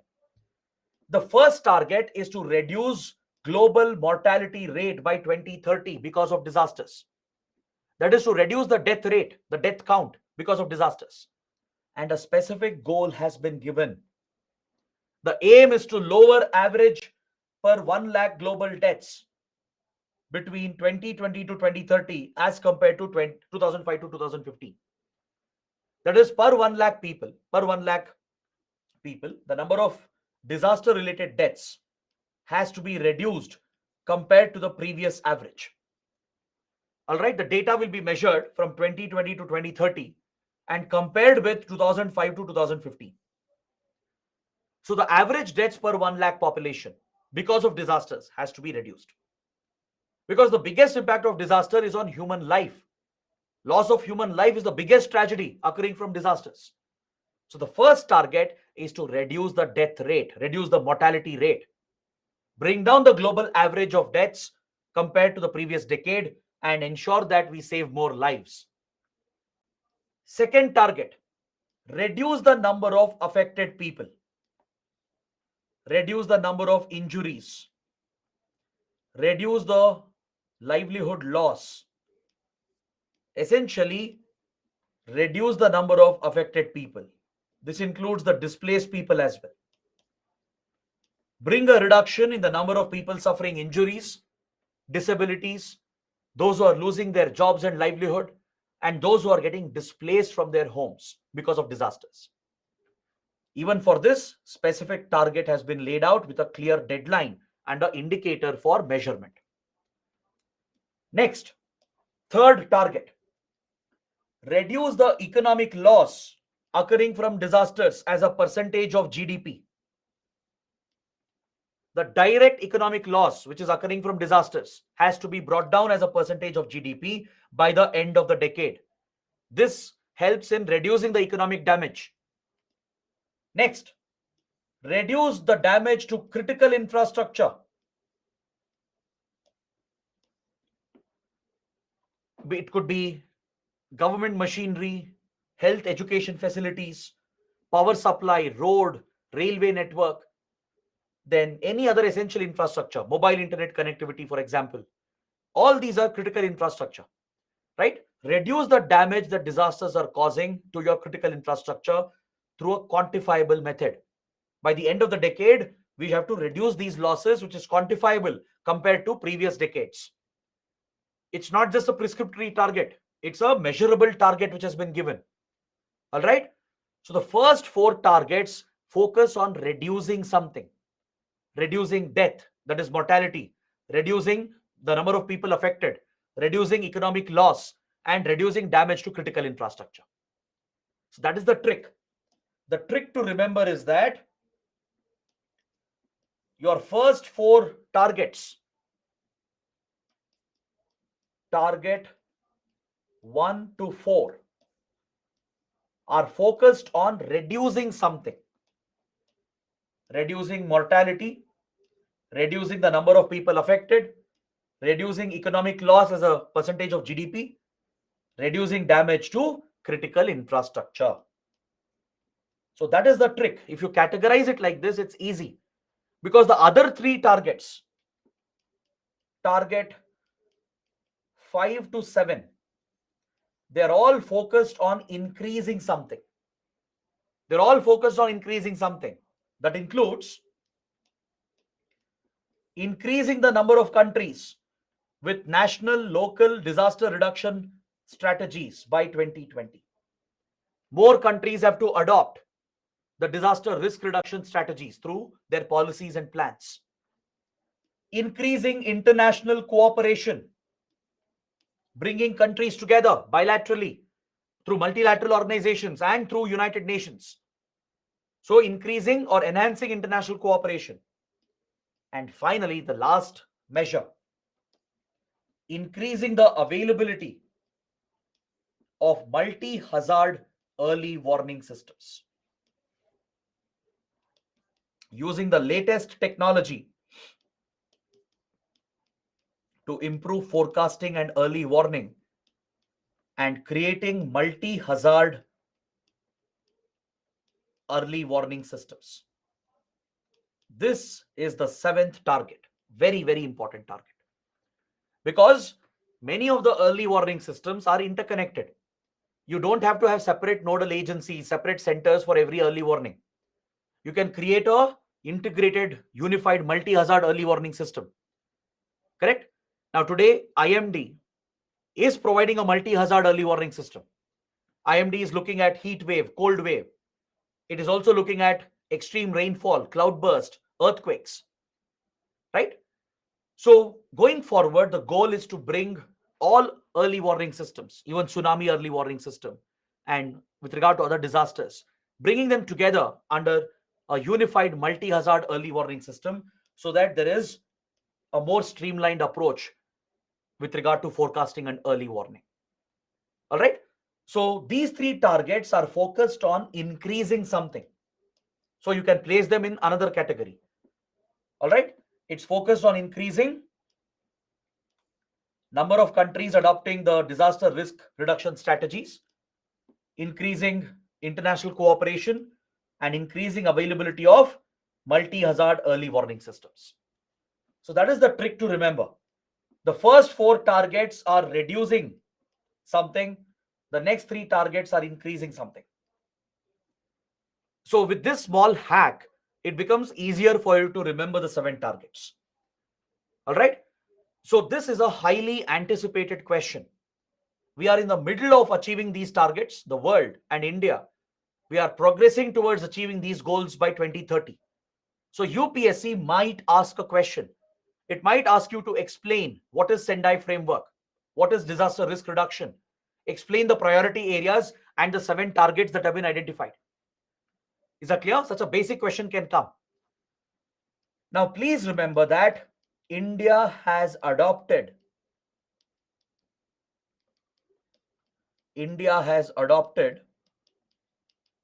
Sendai priorities and targets. Is that clear? We have adopted this into our national disaster management plan that was adopted by the National Disaster Management Authority in 2016. In 2016, 1 year after the Sendai framework, the NDMA, the nodal authority, brought out the National Disaster Management Plan, which was mandated under the DM Act. And under the Disaster Management Plan, we have incorporated these priorities and targets of Sendai framework. So India is in full compliance of the Sendai priorities and targets. Got it? So this almost brings my discussion on the global framework to an end. The last point I would like to raise here is a prelims point, a prelims related fact. UN has an initiative called SPIDER. It's a platform, a UN platform called SPIDER, that stands for Space-Based Information for Disaster Management and Emergency Response. It's a global platform that brings space agencies and their space assets together for effective global early warning systems. Since very few countries have such technology, the UN created the platform to share early warning and alerts with all the countries by pooling the resources of all space agencies and their assets. Now, ISRO has few satellites in orbit that can help us in detecting meteorological hazards. NASA, European Space Agency, space agencies of China, Japan, Russia, Israel, right? Only few developed countries and major economies have the ability to deploy space assets for early warning and for emergency response. So sharing space-based assets for disaster management is the priority of the SPIDER platform. Is that clear? After a disaster has happened, satellite pictures and satellite-based information is very crucial for deploying response forces and carrying out search and rescue operations. To understand the extent of damage, to identify people who are trapped and deploy the response forces and rescue people, satellite-based technology is critical. Is that clear? So satellites play a very, very important role in disaster management. Not just in early warning, but also in search and rescue operations while providing emergency relief and response. Also in estimating damage caused by a disaster. So space-based platforms play a key role in disaster management. Since very few countries have the technology, UN SPIDER creates this platform to share this with all countries, to ensure even small countries, island nations, low-income countries, underdeveloped countries, they will all have access to space-based assets if needed by pooling the global resources to improve disaster management. So that initiative, that platform of UN is called UN SPIDER. It stands for Space-Based Information for Disaster Management and Emergency Response. So this completes my detailed discussion of the global framework with regard to disaster management. All right. So now let's take a short break. Let's take a 15 minutes break. We'll come back at 7:05 and we'll start with the last part of our discussion, that is disaster management framework in India. We'll talk about the DM Act. We'll discuss the disaster management policy and plan, and also talk about the institutions we have for disaster management. All right. So this is the last part, which we will start 15 minutes later. So please take a short break and come back by 7:05.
Hello, everyone. Welcome back to the session. Before we begin, there's an announcement. Tomorrow, that is Saturday, from 7:30 to 11 a.m., you'll have a special class for modern history, that is post-independence history by Rohit sir. So I think it was an extra class which was pending. So tomorrow, Saturday, 7:30 to 11 a.m. So please don't forget. So let's continue the discussion and let's talk about disaster management in India. Now that you have understood all the basic concepts, you've understood the global framework as well, this is the right time to talk about disaster management framework in India. We'll take a look at the DM Act, what changes were introduced through the DM Act, how India has adopted the principles and targets from Sendai framework, from Hyogo framework and Yokohama strategy, how India has brought out a national policy and a plan which today is guiding our disaster management efforts. So, this is all that we have to understand, which will complete the syllabus for our subject. So, let's start by talking about the DM Act. As I've told you many times, the Disaster Management Act was a landmark reform, a major legal enactment which transformed disaster management in our country and made it a part of day to day governance. It mainstreamed disaster management in India across all the three tiers of the government: the national government, state governments, and district authorities. Across all government departments and agencies, disaster management became a part of day to day governance, mainstream governance. It essentially created an institutional architecture. It provided for the establishment of new institutions to exclusively deal with disasters in India. It created the necessary legal framework. It identified the responsibility of the center, states, and district authorities. It provided for financial arrangements and also coordination mechanisms between the center, states, and district authorities. So that is how Disaster Management Act transformed disaster management in India. It provided a proactive and holistic approach and implemented the disaster management cycle. It provided for pre-disaster planning and preparedness. It introduced better response and relief measures. It also put focus on post-disaster recovery and reconstruction. So by establishing these institutions, the disaster management architecture was created for the country. And that is the biggest achievement of this law. It focused on a proactive mechanism, focused on preparedness, mitigation, prevention, reconstruction, and recovery, and created this three-tier structure, which today provides for disaster management and disaster risk reduction in India. So we will be studying about the different institutions that were created, the architecture that has been created, the funds that have been established. What's the role of the central government? What's the role of the state governments? What's the function of the district authorities? If we understand this, it basically completes our comprehensive discussion on disaster management. So, through this law, 9 important institutions were set up. First was the NDMA, the National Disaster Management Authority. The NDMA was established as the apex body, the highest level decision making body to deal with disasters in India. Similarly, at the state level, State Disaster Management Authority, SDMA, was established. And at the district level, the DDMAs were established. Is that clear? So this forms the three-tier architecture for disaster management. A three-tier response mechanism has been created at the national level, state level, and district level.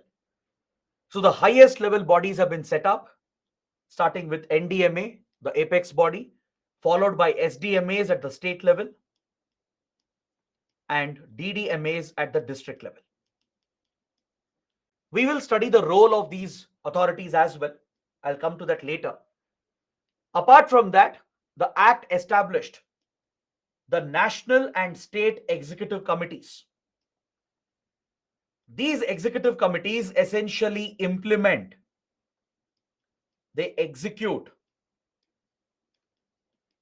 the policy decisions that are made by the authorities.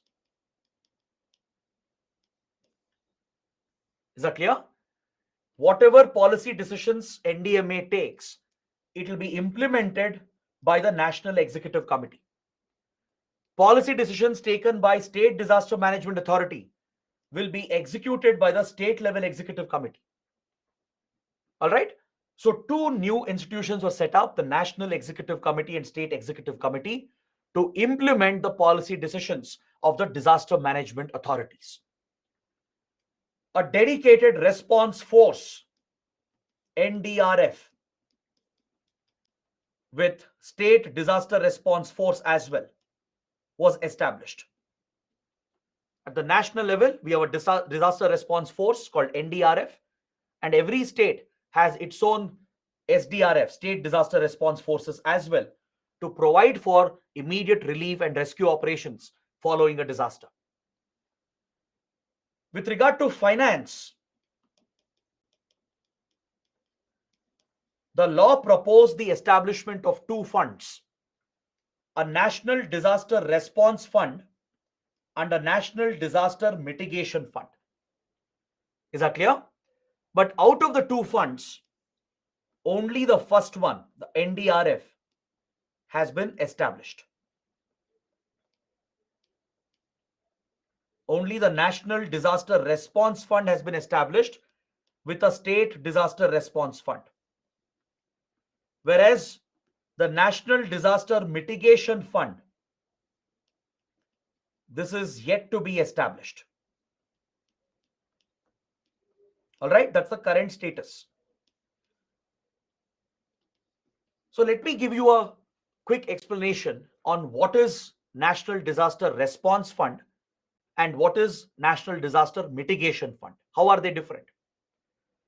Disaster Response Fund provides for immediate funding after a disaster to the states to help them conduct the rescue operations, to provide relief, to provide immediate compensation. That's what you mean by a response fund. During disaster and after disaster, to conduct the operations, the search and rescue operations, to provide medical assistance, to provide food and provide other essential supplies, and to provide some immediate compensation to the victims. Funds are needed. So this fund is called the response fund. It is meant only for response operations, relief operations. So there is a NDRF at the national level, and at every state you have state disaster response funds meant for response and relief. So these funds have been established as per the law. But disaster mitigation fund is yet to be established. It has not been set up by the government. Mitigation fund was supposed to give finances for mitigation projects. That is for preventive planning, preparedness measures through which we can mitigate the impact of a disaster. Like, for example, to build retention walls in landslide areas, mitigation funds will be needed. To build cyclone shelters, some mitigation funds will be needed. So the DM Act had proposed a separate fund for mitigation initiatives. But since government does not have the kind of resources, it has not yet set up the mitigation fund. Is that clear? It's almost 18 years now since the law was enacted, but the central government has not established the mitigation fund. Only the response fund has been set up, the National and State Disaster Response Fund, to provide for immediate response and relief operations.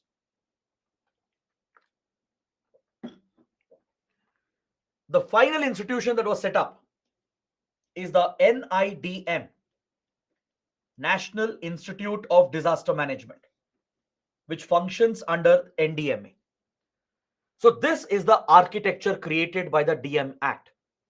9 institutions were created: NDMA, SDMA, and DDMA as the highest decision-making bodies. 2 executive committees at national and state level to implement and execute the policy decisions of the national and state disaster management authorities. A disaster response force at national level and state level.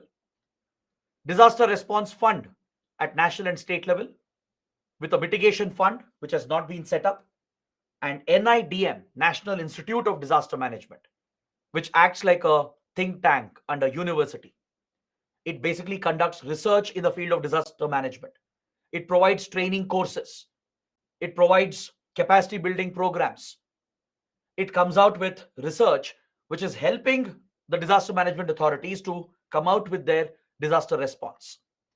So NIDM is an institute. It's like an academic institute, like a university or a research institution or a think tank that's focusing on the field of disaster management. So this is the architecture set up by the Disaster Management Act. All right. Now, let's look at these institutions one by one. We'll understand the composition, the role, and what functions do these institutions actually perform. We'll start with the apex body, the highest level decision making body, that is NDMA. The National Disaster Management Authority. It's headed by the Prime Minister of the country. The serving Prime Minister becomes ex officio chairperson of NDMA. Is that clear? The structure of NDMA, the composition, is important for your prelims. Understanding its role and functions can be important for your mains. So please note down that the chairperson of NDMA is the Prime Minister. He is the ex officio chairperson. I hope everyone understands what is ex officio. You would have studied this in polity. Ex officio means by virtue of holding one position, you automatically hold another position. Like the Vice President of India. Vice President of India, by being the Vice President, by virtue of being the Vice President of the country, he or she becomes the ex officio chairperson of Rajya Sabha. Understood? That's what you mean by ex officio. The Vice President of India, by virtue of being the Vice President, becomes the chairperson of Rajya Sabha automatically. So like that, Prime Minister of India, by virtue of being the Prime Minister, automatically becomes the chairperson of NDMA. That's what you mean by ex officio chairperson. To head the day-to-day functioning of NDMA, there is a vice chairperson, a vice chairman, who heads the NDMA on a day-to-day basis, who's appointed by the Prime Minister, and it can have a maximum of 9 members nominated by the PM. So essentially, the government is the appointing authority. Of course, appointments happen in the name of the president, as the president is the head of the executive, but the appointments are chosen by the PM, the chairman of NDMA. So there is a vice chairman who heads the NDMA on a day-to-day basis, and a maximum of 9 members. These members could be retired IAS or IPS officers with sufficient expertise in disaster management, officers from armed forces, experts from various sectors, including ISRO, maybe DRDO, the IMD, right? And as well as academicians. So such people of repute who have proven track record in the field of disaster management in dealing with various kinds of disasters, who have experience in finance, experience in emergency relief operations, right? So such members are appointed by the Prime Minister. All right. Though it could have representation from armed forces, the bureaucracy, experts from key institutions, scientific institutions, and also from the academia and other experts who have proven knowledge and experience in the field of disaster management. So please make a note of this. PM is the chairperson, ex officio chairperson, there's a vice chairman, and maximum of 9 full-time members. Now, what is the role of NDMA? What does it do? As the apex body, as the highest level decision-making body, it basically lays down the policies. It notifies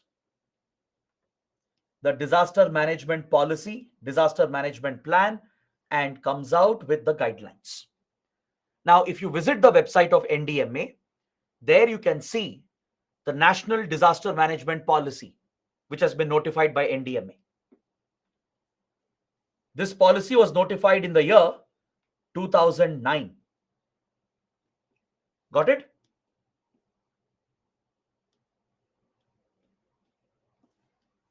If you come back to the slide here, the National Disaster Management Policy of 2009, it provides the broad framework for disaster management in India for various disasters. It lays down the approach for various disasters in the country. So the national policy that was notified in 2009 was done by NDMA after extensive research and thought. After a lot of discussions, debate, and deliberations, a broad policy framework was adopted that defines India's approach towards all disasters. So, under the policy, a specific plan had to be brought out. Plan defines the specific measures. It defines each initiative, the mechanisms to be created, essentially the details, the nitty-gritties, and it has to be in line with the policy. Based on the policy notified by NDMA, a plan is prepared specifically for each disaster. Got it? For every disaster, a specific plan with what kind of measures, what kind of mechanisms have to be adopted, what initiatives have to be taken. Everything is described in detail in the plan for every single disaster by incorporating Sendai framework priorities and targets. And who prepares the plan? The plan is prepared by National Executive Committee. Got it? Policy is prepared by NDMA, notified by NDMA. The broad policy is prepared and notified by NDMA. Both are done by NDMA itself. But the plan will be prepared by the Executive Committee, National Executive Committee. It spells out every single detail of dealing with each disaster in line with Sendai framework commitments. This plan is presented to the NDMA by National Executive Committee, and NDMA approves the plan. It's the NDMA which will approve and notify the National Disaster Management Plan, which was done in 2016, immediately after Sendai framework. That is after Sendai Convention. All right, I'll repeat this point. To provide for disaster management, NDMA's primary role was to come out with a broad policy approach. Accordingly, a policy was adopted and notified in 2009 by the NDMA itself. NDMA itself prepared the policy and notified it. It gave the broad approach for every disaster and the framework was laid out. Accordingly, various guidelines were notified for various disasters, what to do, what not to do. All right, if you visit the website of NDMA, you can take a look at this. You can see what guidelines have been given to the public, what you should do during earthquakes, what you shouldn't do during floods. Those specific guidelines and the broad policy framework has been defined. But what we really needed was a plan, a specific plan with all the details. This plan was prepared by National Executive Committee according to our Sendai commitments. It gave the specific measures and mechanisms in line with the policy, and this has been approved and notified by NDMA. This is how we fulfilled our commitment to Sendai framework. Got it? So that is the primary role of NDMA. Coming out with the policy, which was done in 2009, approving the plan brought out by National Executive Committee, which was done in 2016, and bringing out guidelines for every disaster. Essentially, it's a policy making body. It's the highest level policy making body for disaster management in the country. Clear?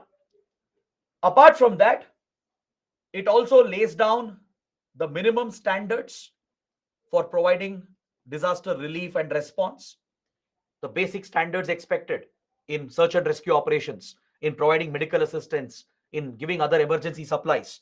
Those basic minimum standards are laid out. It also has command control over NDRF. The Disaster Response Force, NDRF, is directly under the command of NDMA. The superintendent's direction and control of NDRF, that is the National Disaster Response Force, has been placed under the Disaster Management Authority, under NDMA.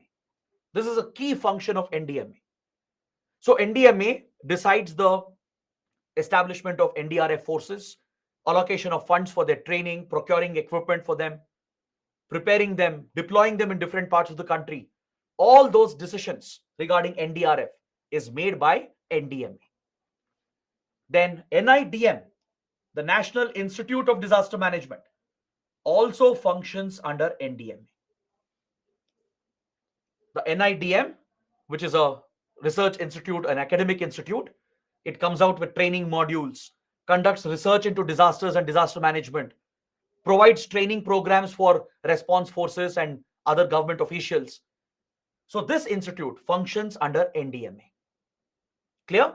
These are the primary roles and functions of NDMA. Bringing out the policy, approving the plan, coming out with guidelines, laying out the minimum standards, coordinating and controlling the NDRF and NIDM, and also achieving coordination with all the stakeholders, with central ministries, with state governments, district level authorities, armed forces, etc. Achieving coordination at the national level is also one of the roles that NDMA performs by working with other concerned ministries, state governments, and other agencies and district level authorities. Is that clear? So please be in a position to give this basic explanation. It's very factual, nothing much to explain here. Once you understand what exact role it performs, it's very easy to present these facts. Now, coming to National Executive Committee. What is the composition? What is the role? That's what we should understand. The National Executive Committee is headed by the Union Home Secretary as the chairperson. Please remember this fact. The Home Secretary in the Ministry of Home Affairs is the chairperson.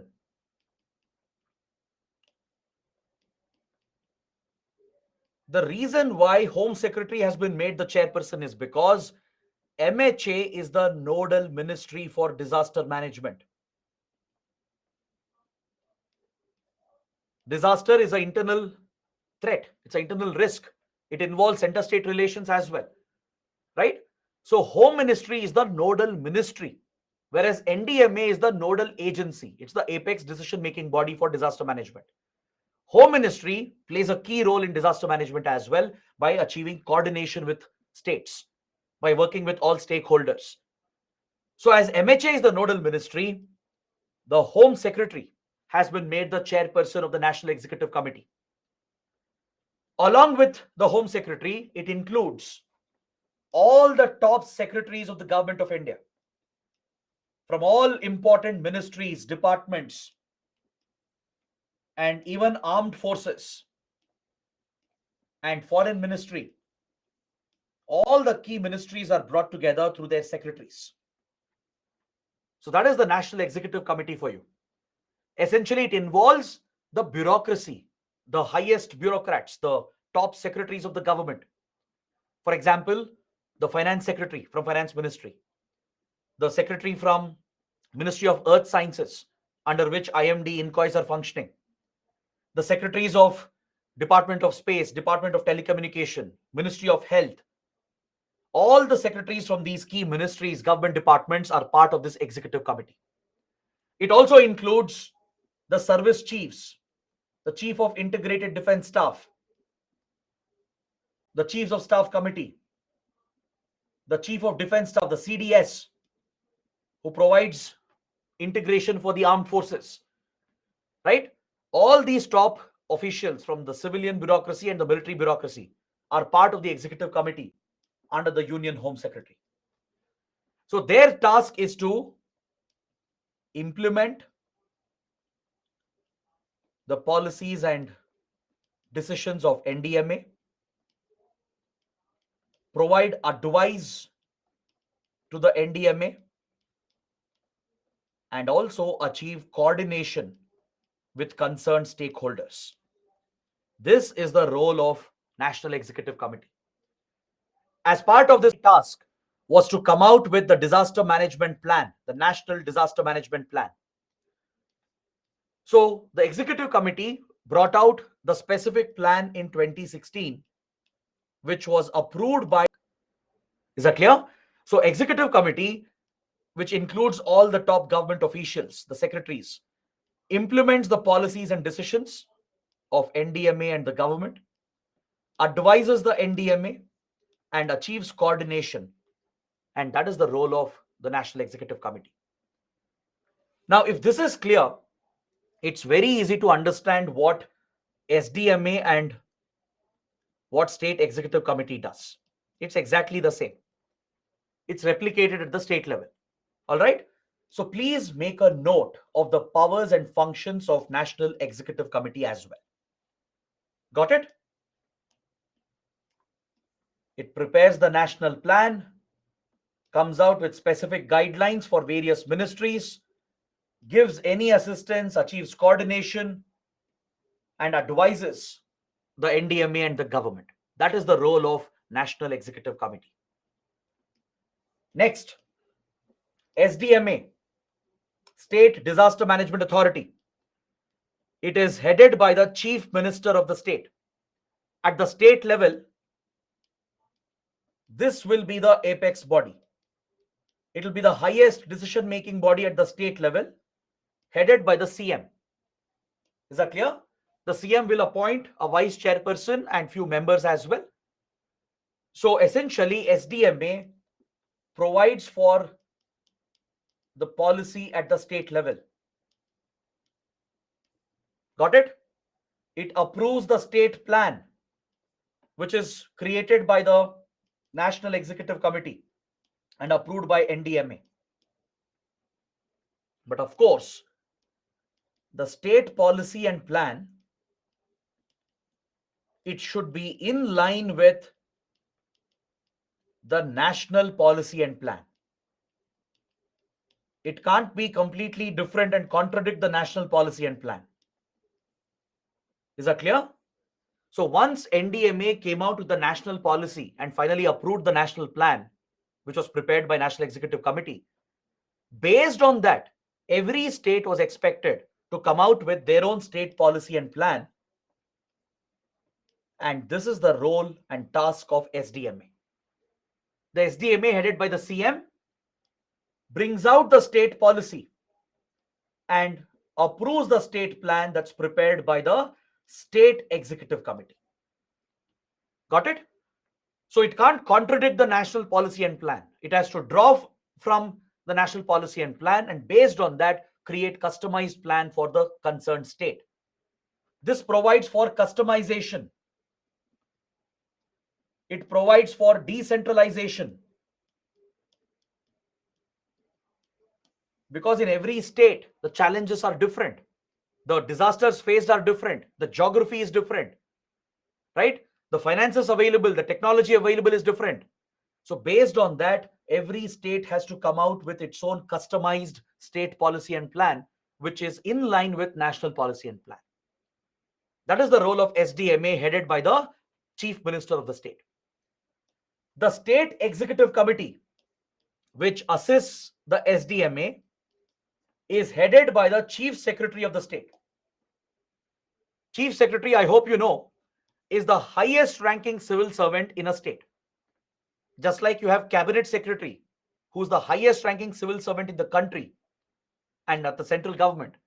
Similarly, you have a chief secretary who heads the state administration, and he is the highest ranking bureaucrat. He or she is the highest ranking bureaucrat in the state.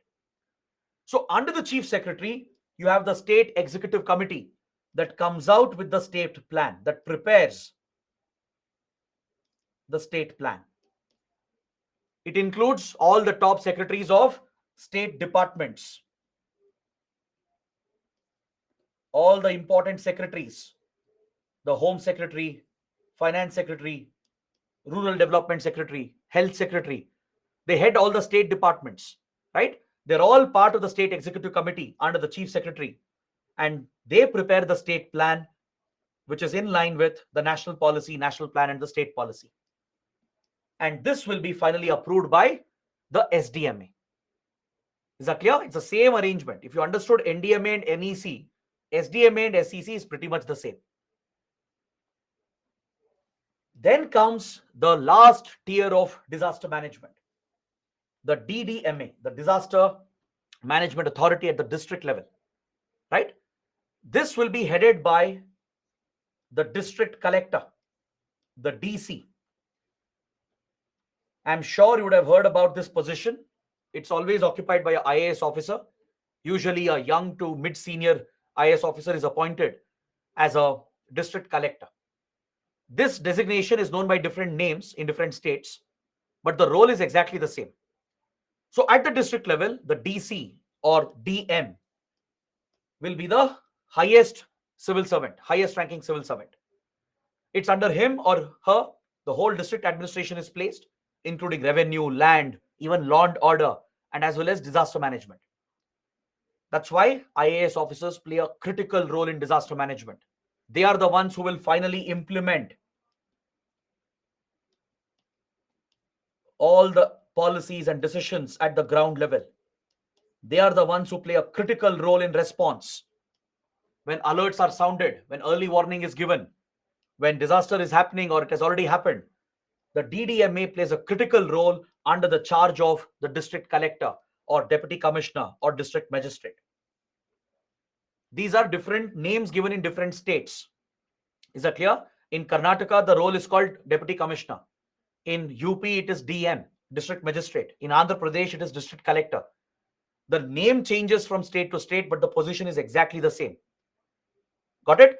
So under this IAS officer, the command of the entire district disaster management authority is placed, and it plays a key role in planning, coordinating, and implementing the policy and plan.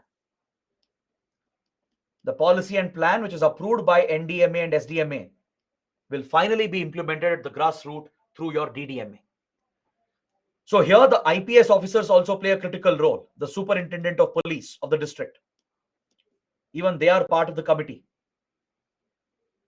All right. Along with the DC, the SP also plays a very important role. And also some elected officials at the panchayat level, even they will have representation. Panchayat officials,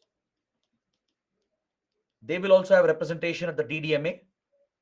So this authority at the grassroots provides for the implementation of the policy and the plan. Is that clear? It plays the most important role. It will work with the state government, it will work with NDRF and SDRF.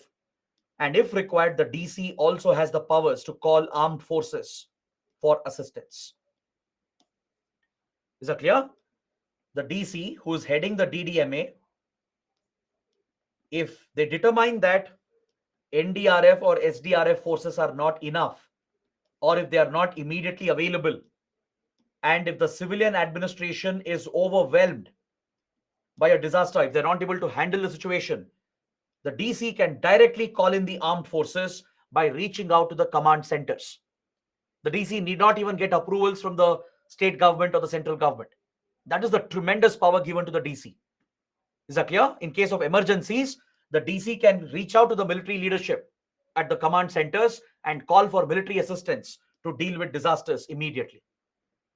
So that is why I told you that DDMA plays a very, very important role.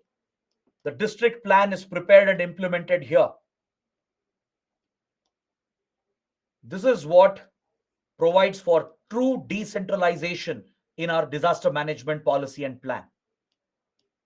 Just having a national policy and plan, state policy and plan will not be enough. Our country is so diverse geographically that every district, every village needs a separate plan. Depending on the terrain, the weather, the climate, and all the other socio-economic conditions, right? And the hazards present in each district, separate plans will have to be created. That is where the DDMA plays a very important role. All right. Of course, the district plan will be in line with the national policy and plan and state policy and plan. Based on that, district plans are prepared and implemented through the DDMA.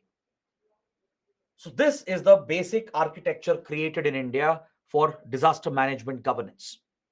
That's why the subject is important in our exams. As future bureaucrats, as future IAS, IPS officers, IFS officers, you will be playing a role in disaster management. It's a part of your job description. So understanding these concepts, acknowledging the mechanisms we have, understanding the architecture is very, very important.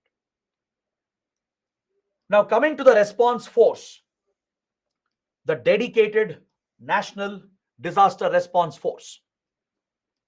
So the DM Act provided for a specialized force to provide emergency relief and response.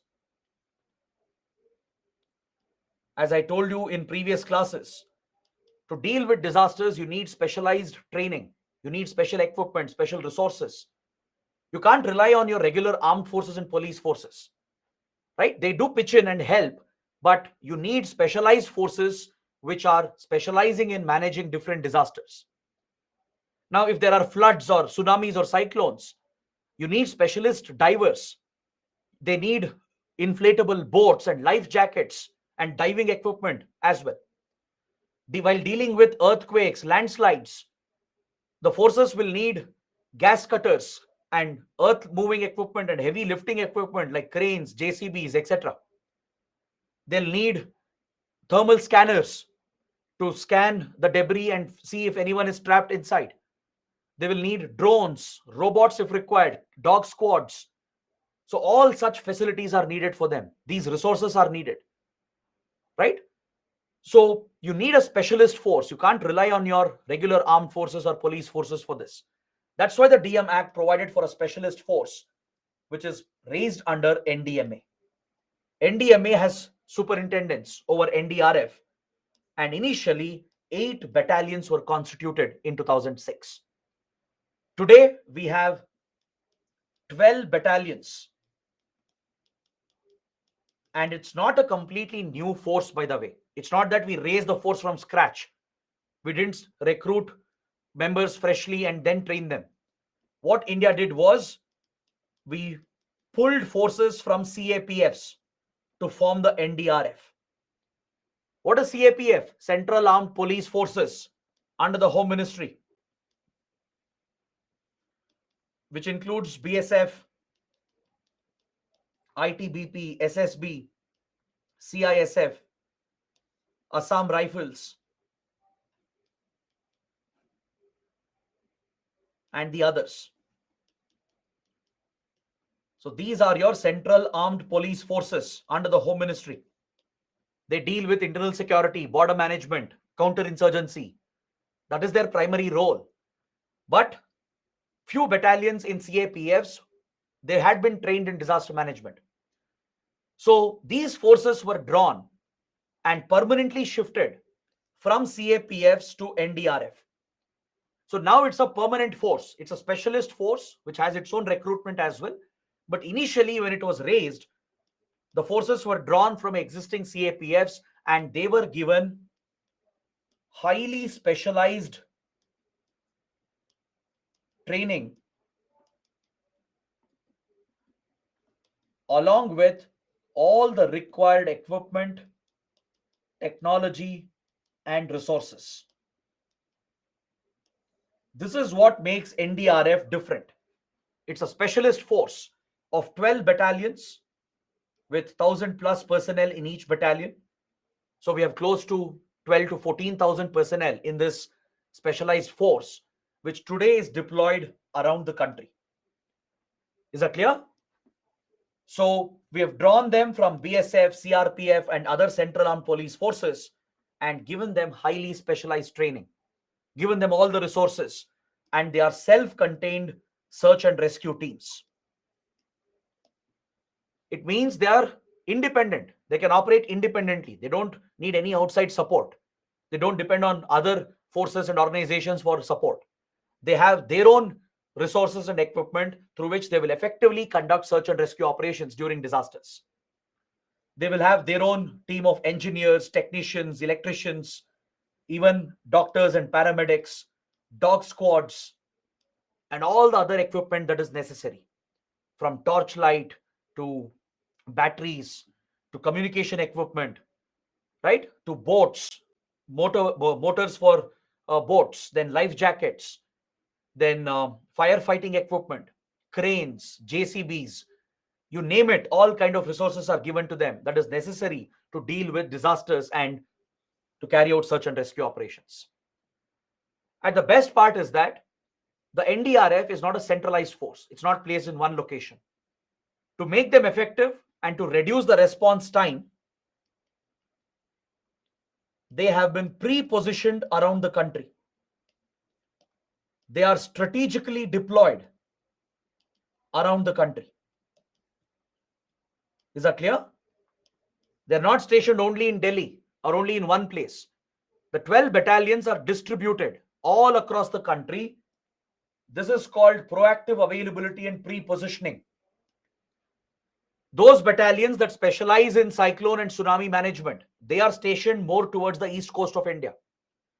Those battalions specializing in earthquakes, landslides, floods, they are stationed towards northern India, towards the Himalayan belt. Is that clear? So that is how the distribution has been done. It's a strategic distribution and a pre-deployment and pre-positioning, so that response time is cut. As soon as early warning comes in, within hours, NDRF troops can be positioned. Once a disaster has happened without notice, within hours, the forces can respond. Right? That is the whole idea here. And they also specialize in CBRN hazards.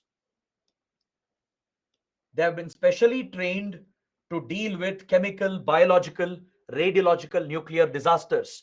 And they have the specialized equipment for that as well. So this is the biggest achievement of India in the field of disaster management. Many countries do not have such specialized forces. India is one of the few countries in the world which has managed to create such a large specialist force. And today we are helping other countries as well. Is that clear? So this map gives you an idea about how NDRF forces are pre-positioned. You don't have to remember this, but just know that they are strategically placed in different parts of the country to reduce the response time. There are forces stationed in Guwahati, in West Bengal, Chhattisgarh, Andaman, Nicobar, and Kerala belt, in Maharashtra, Vadodara, etc. You can see how NDRF forces are strategically distributed around the country so that they can respond quickly and reduce the response time. And also, the decision is very smart. They calculate the risk as well, the risk of deployment. Now imagine if the specialist NDRF team that specializes in earthquakes, if it is stationed only near Himalayan belt, what if a mega earthquake wipes out the force itself? So strategically, they are placed a little away as well. In safer places, there are NDRF teams stationed so that they themselves have to be safe. The first responders have to be protected first from the impact of a disaster. What if an NDRF team gets caught in the cyclone? You can't afford that. So they are strategically pre-positioned by taking all the risk factors into account. They should be close enough, but not right in the line of damage. Right? Because what if the disaster affects the forces first and they themselves are trapped? They can't come to rescue them. So All these risk factors have been taken into account, and strategically the forces are pre-positioned to reduce their response time. So similarly, every state has raised its own SDRF, State Disaster Response Force. SDRF is mainly drawn from State Reserve Police. From the State Police and State Reserve Police forces, personnel have been drawn to form SDRF, and they have been trained with state funds. They complement the NDRF. Is that clear? So these response forces can be deployed by the NDMA in coordination with SDMA and DDMA. All right. Finally, the DDMA takes a call on their deployment, where they will operate. The district collector plays a critical role here in deciding where the response forces will be sent, where exactly they should be sent for rescue and relief operations. Then the last one, NIDM, National Institute of Disaster Management. As I told you, it's a knowledge-based institution. It's an academic institution conducting research, developing training modules, conducting training programs to enhance the capacity of all government officials. It's been recognized as a center of excellence in the field of disaster management. So IAS probationers, IPS probationers, they are put through training at NIDM. They're made to undergo a disaster management course. Then NDRF, SDRF personnel, essentially government officials, are given the required training based on these training modules and programs prepared by NIDM. Even foreign governments get their officials trained through NIDM. Friendly countries send their disaster management officials to India to get training from NIDM. They work with NIDM and any NDRF to get training and improve their capacities to deal with disasters. So small friendly countries like Maldives, Sri Lanka, and many others, right? They take the help of NIDM to access the training modules and get the training programs for their government officials as well. It's part of our diplomacy. So this is the basic architecture created by the Disaster Management Act. Now, please take a look at this flow chart. It gives you a broad idea on how the interaction happens between central and state agencies and institutions. You are looking at the national level disaster management mechanism. You have Home Ministry as the nodal ministry, NDMA, the apex body for disasters, concerned specific ministries, Cabinet Committee on Security whenever necessary. It's headed by the PM and includes Home Minister, Finance Minister, Defense Minister, and External Affairs Minister. Cabinet Committee on Security is the highest decision-making body on security matters, especially for CBRN hazards. Cabinet Committee on Security is needed to deal with the disaster, and also in other disasters as well, to make quick and key decisions. CCS might be needed, which is a top-level body headed by the PM. Then you have a Crisis Management Committee headed by the Cabinet Secretary. Cabinet Secretary, who is the highest ranking civil servant in the country, heads the Crisis Management Committee, which oversees the Executive Committee, the National Executive Committee. Then you have your armed forces and Central Armed Police Forces, NIDM as a research institution, and NDRF and state governments. So this is the architecture that defines center-state relations and coordination while dealing with disasters. They all have their own unique roles, specific roles to perform. Is that clear? I have listed out the role in this table. I've taken this table directly from National Disaster Management Policy that was notified by NDMA. All right. So please take a look at this. What's the composition of CCS? What is its role during disasters? It plays a role especially during CBRN disasters, which is a result of warfare or terrorism. Crisis Management Committee, headed by Cabinet Secretary. which oversees all the relief operations, exercises command control on all the other stakeholders. It's a very high level decision making body. NDMA, Executive Committee, right? So having this basic knowledge is very important. If there is a mains question asking you to describe the disaster management architecture in our country, you can depict this like a flow chart. You need not replicate this exactly. You need not copy this exactly. But in your own way of visualization, you can depict this interaction between central and state agencies and highlight the role of different institutions. Similarly, at the state level, you have the state government, the SDMA headed by the CM. This works closely with NDMA. Then central government and ministries, especially MHA and the National Crisis Management Committee, they will be in constant touch with the state government. State Executive Committee headed by the Chief Secretary of the State Disaster Response Force, and the concerned local implementing executive agencies with DDMA. So this is the three-tiered architecture for disaster management in India. All right, that's how the decisions flow. That's how the measures and policies are implemented while dealing with disasters. Now, please take a look at the early warning agencies. I've given the entire list for your prelims. Please take a look at this. You have to remember, of course, here you have to memorize this.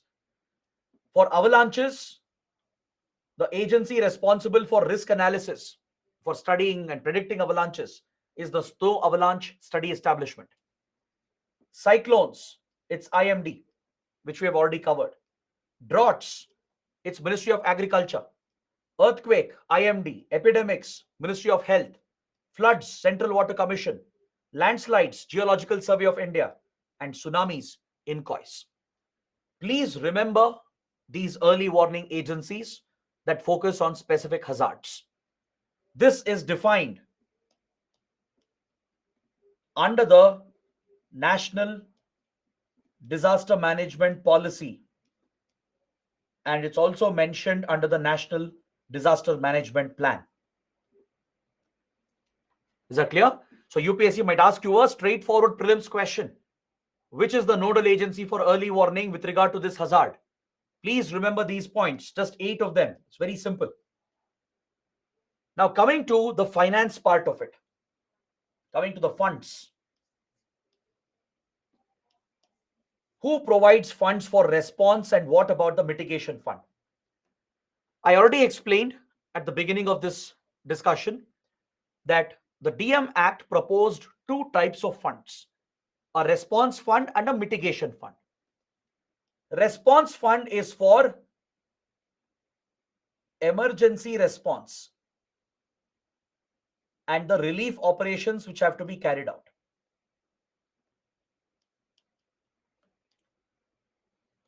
Is that clear? This requires a lot of money. When a disaster is about to happen or when it has already happened, to conduct search and rescue operations, to provide food, medicines, and other essential supplies, to evacuate people, a lot of money is required. And even to give some immediate compensation to the victims, right? Money is required. So to fund these emergency response relief operations during disaster, you need an immediate, readily available fund. You can't sit and wait for funds to come. You can't ask the center. You can't debate how much funds are needed, right? You can't do that when time is of great importance. Responding on time is critical during a disaster. So to provide for that flexibility to the states, this response fund has been created. Is that clear?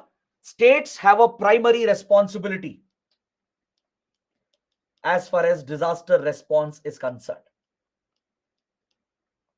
The center will only complement and assist.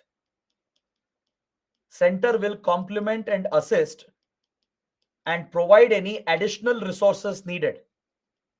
But primary responsibility lies with the state government. So to provide ready funds for response operations, for relief operations, NDRF was proposed by the Disaster Management Act and it has been established. Is that clear? It merges the Calamity Contingency Fund.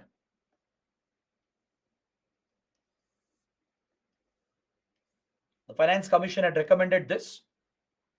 We had a Calamity Contingency Fund, all right, which was drawn from the Consolidated Fund of India. This, according to Finance Commission, had to be merged with NDRF to make it more effective and a single source of fund. So this merger has happened, and today from NDRF funds are given to SDRF. The center provides a dedicated allocation through NDRF into SDRF. So states will have ready funds available to carry out these rescue relief operations without waiting for any funds to come in. Ready funds are available all the time through the year. They need not even wait for the center. Since states have the primary responsibility, they can immediately draw funds from SDRF and fund the emergency response relief operations. So NDRF funds the SDRF, all right? And states withdraw money from here to finance the relief and rescue operations. So this fund has been established. NDRF, SDRF has been established. But the mitigation fund has not been established. Even though the law provides for it, it's been supported by many committees as well. But due to lack of resources, the government of India has not established the mitigation fund to give dedicated funds for mitigation measures. We do implement mitigation measures through regular routes of finance, but we don't have a dedicated fund for mitigation because the government has limited financial resources. So it has postponed this decision to establish the mitigation fund, which was recommended by the Disaster Management Act. So it has not been created yet. All right, so there is no dedicated fund in India for mitigation measures. So NDRF will supplement the State Disaster Response Fund. Now let me explain how this actually works. Understanding this is crucial as part of center-state relations. Because you might have heard every time there is a disaster that state governments, they complain that the center is not giving enough funds. States ask for extra funding and center takes some more time, causing a dispute between central and state governments. There's also an accusation, an allegation that the ruling party at the center is discriminating against states ruled by opposition parties. So states like Kerala, West Bengal, and others have often alleged that center is not giving the supplementary support needed and additional support needed to finance response operations. So let's get some clarity on this. As I told you, states have the primary responsibility to carry out the response measures and to fund them. So SDRF is the primary fund for providing immediate relief according to the law. So the central government has already given funds into the SDRF. 75% of SDRF is contributed by the central government for general category states. For special category states, which have a very difficult geography, less population, less development, which are border states like northeastern states, Sikkim, Uttarakhand, Himachal, Jammu and Kashmir, 90% of the funds, 90% of funds into SDRF is given from NDRF by the central government. Is that clear? 75% for SDRF in other states is given already through NDRF. So special category states get 90% funding. 90% of SDRF funds come from center through the NDRF. General category states, all the other states, they get 75% of SDRF funds through NDRF. Which means special category states have to raise only 10% more through their own taxes. Northeastern states, Jammu and Kashmir, Himachal, Uttarakhand, and others, as they are getting 90% of the fund from center through the NDRF, the other 10% they raise through their own funding, through their own taxes. General category states have to raise 25% of the funds into SDRF through their own taxes. They levy a surcharge or a cess through their state budget and raise some funds to bring the 25% funds into SDRF, and 75% is coming from NDRF. This is the finance mechanism created, which means every state has already been given an allocation as recommended by the Finance Commission. Now, let's say a state like Kerala. Depending on Kerala's vulnerability, the disasters happening, the impact, center might have allocated 500 crores as SDRF fund, out of which 75% center would have already given, 25% Kerala would have raised on its own, thus creating a 500 crore pool in the SDRF. Now, let's say Kerala has been hit by multiple disasters in the same year. There were floods, there were landslides, then a cyclone hit. So, SDRF funds might get exhausted. If Kerala is getting repeatedly hit, or let's say Uttarakhand, since Uttarakhand is very vulnerable, maybe a fund of 800 crores has been given, SDRF of 800 crores. 90% from center, 10% from Uttarakhand itself, because it's a special category state. Now, let's say Uttarakhand is hit by multiple disasters. It's hit by cloudbursts, floods, landslides, earthquake, and all the money has already been spent by the state government. Only when SDRF funds are exhausted, only when the SDRF funds are not enough, that is when additional funding can be sought from the central government. Because center has already provided, it has already given 90 to 75% for different states to fill their SDRF. So states first have to use the SDRF funds.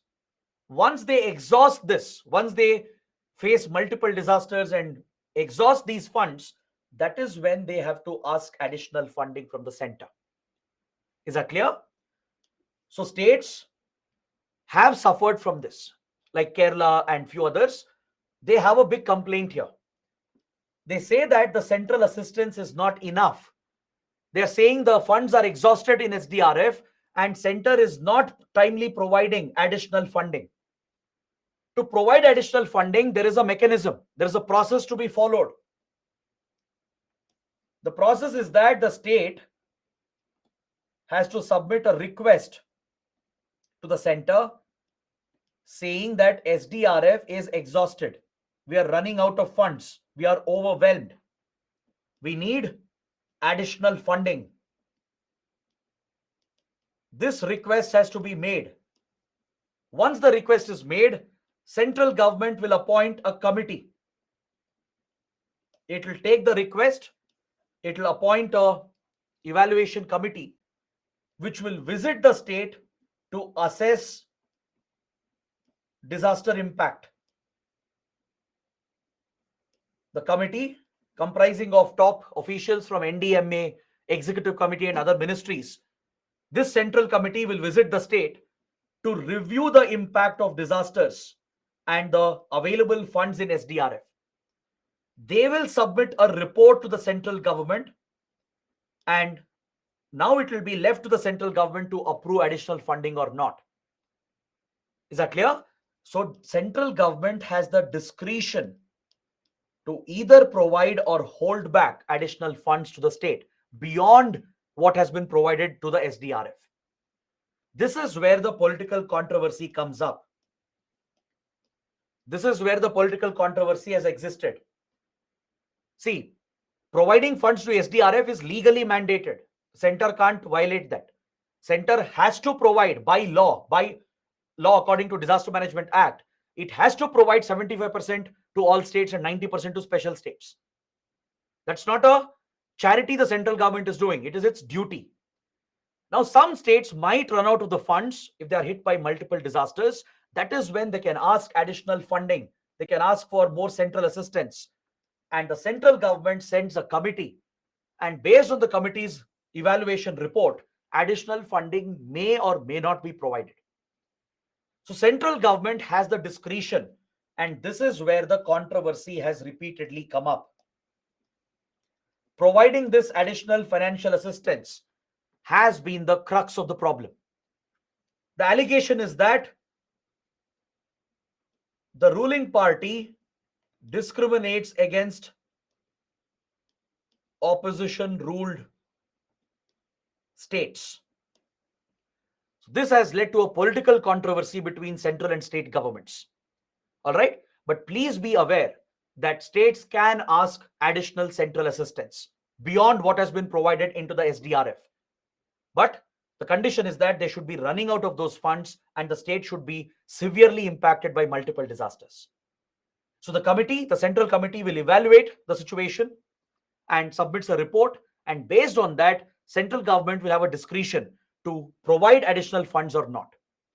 Even if it provides, how much should be provided? That's left to the central government.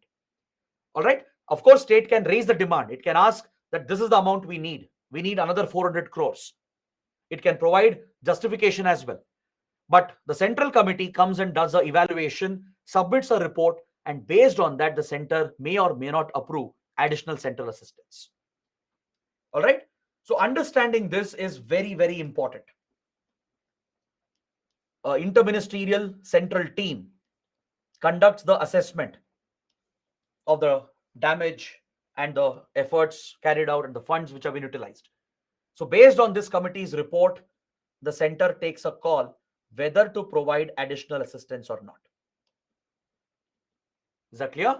So please understand this. This can come as a question. It's an analytical issue linked with polity, right? It's an aspect of center-state relations.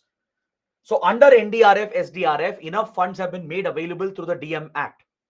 The center has made a financial allocation. In the budget, there is a separate allocation made into NDRF every year. And from NDRF, funds are already given to SDRF. 75% to all states, 90% to special states. Remaining part of SDRF is raised by the concerned state governments through their own local taxes. But if the SDRF is not enough, if they're running out of it, they can ask center for more assistance, and center will send an interministerial team which submits a report, assessment report. Based on it, center may approve or may not approve additional central assistance.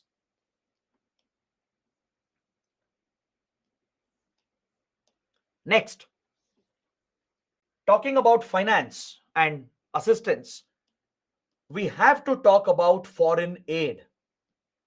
This is another important point. What is our policy if a foreign government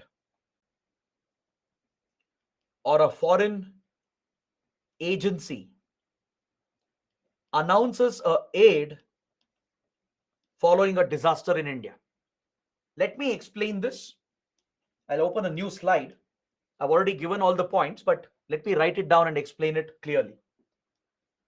Let's say a friendly foreign country or a foreign agency or a NGO or maybe a international organization like UN, for example. Any of them might announce aid and assistance to India following a disaster. Right? We saw one such incident happening during the recent Kerala floods. It was reported that UAE had announced few $1 million in support to Kerala government. Now the point is, can the state accept those funds? What is the policy we have? What does the Disaster Management Act say? Right? According to the Disaster Management Act,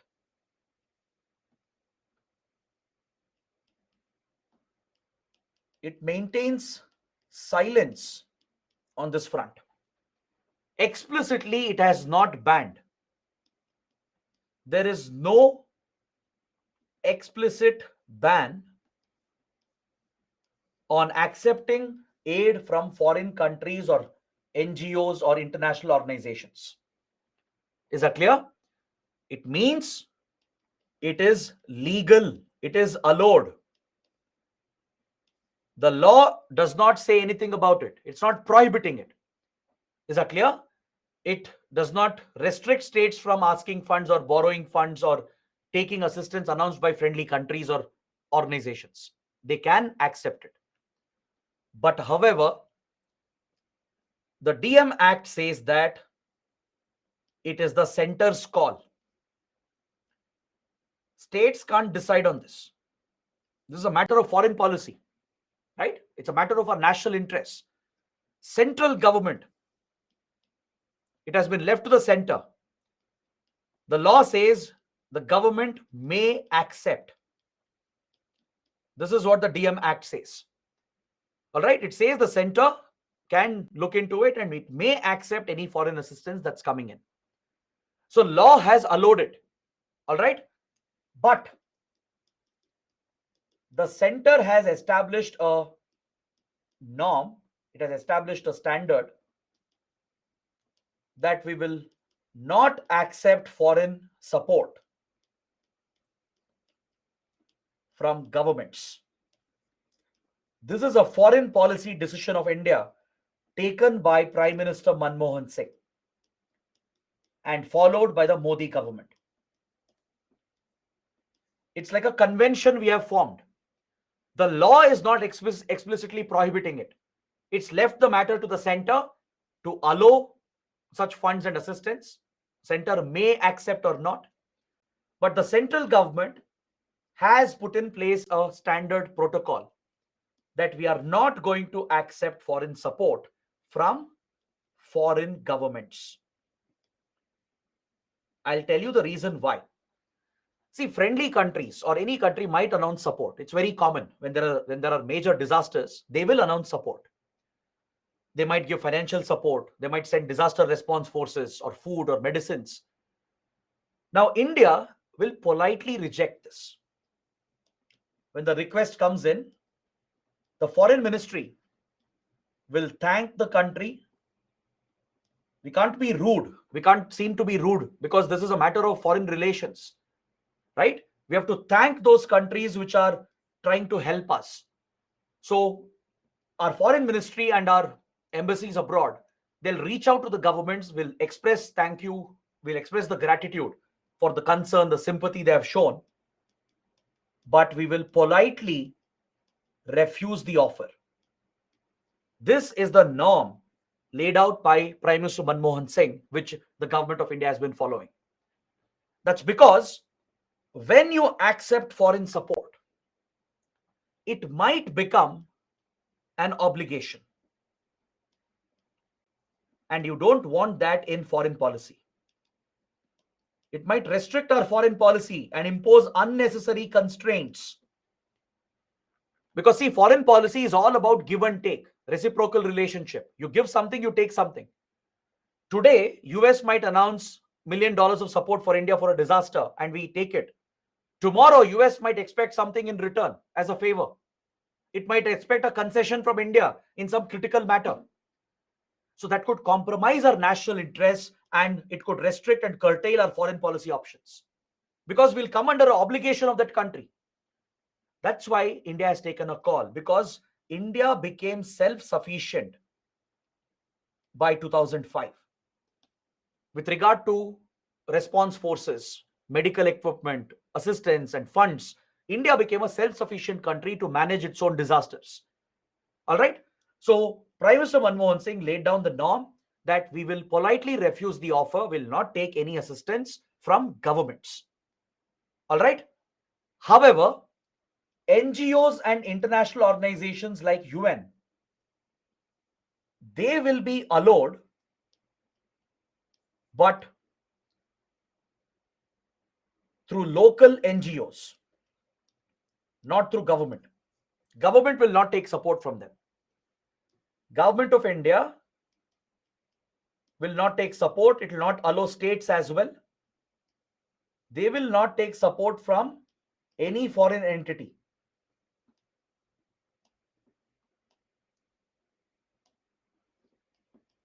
Is that clear? Essentially, governments will not take the support, but government might allow NGOs and United Nations and organizations like Red Cross and other important organizations to work with local NGOs and carry out relief work to help victims of disaster in India. That is the policy we have with regard to foreign assistance. I'll summarize, I'll repeat this. The law is not prohibiting foreign assistance. It has left the matter to the center because it's a foreign policy decision. Center may accept, which means center can decide whether it can accept or not. States can't do it on their own. It's a foreign policy matter. Center has to decide. The established norm here is that the convention is that we will thank the countries giving the offer and politely refuse the offer coming from foreign governments because we don't want any obligation on India. We don't want any restrictions on our foreign policy. But if NGOs and UN and global organizations are giving support, maybe money or medicines or food, will not reject it outright. We will allow them to implement their relief work through local organizations, through local NGOs. They can contribute the funds to some NGO in India working with state government or with the disaster management authority. Government will not directly take the financial support. So basically, bottom line is that government of India and state governments cannot or will not accept any kind of foreign support. All right? Unless our capacity is completely overwhelmed, where we are not able to deal with the disaster itself, that is when we might accept foreign support. But till now, we have never faced such a situation. Any big disaster, we have handled it on our own because today we are a self-sufficient country. Is that clear? So please remember this because even this is a trending topic. It's been in news since few years. So kindly remember this. Any offer of assistance from UN, international agencies, etc., we may accept this, but they will ask them to work with some local NGOs and other institutions. Government will not take it directly. But if it's from foreign countries and governments, we will politely decline the offer. Is that clear? NGOs are allowed. They can operate. They can provide humanitarian assistance by working with concerned local institutions and government entities. But government itself will not directly take that financial support. So these are the key points I wanted to cover in disaster management. And now this brings us to the last point, the last part of my discussion. What efforts have we taken through our foreign policy, in our bilateral relations, in our multilateral engagement to build disaster management cooperation? This is the last point, and we'll end the class with this, and we'll look at the previous questions.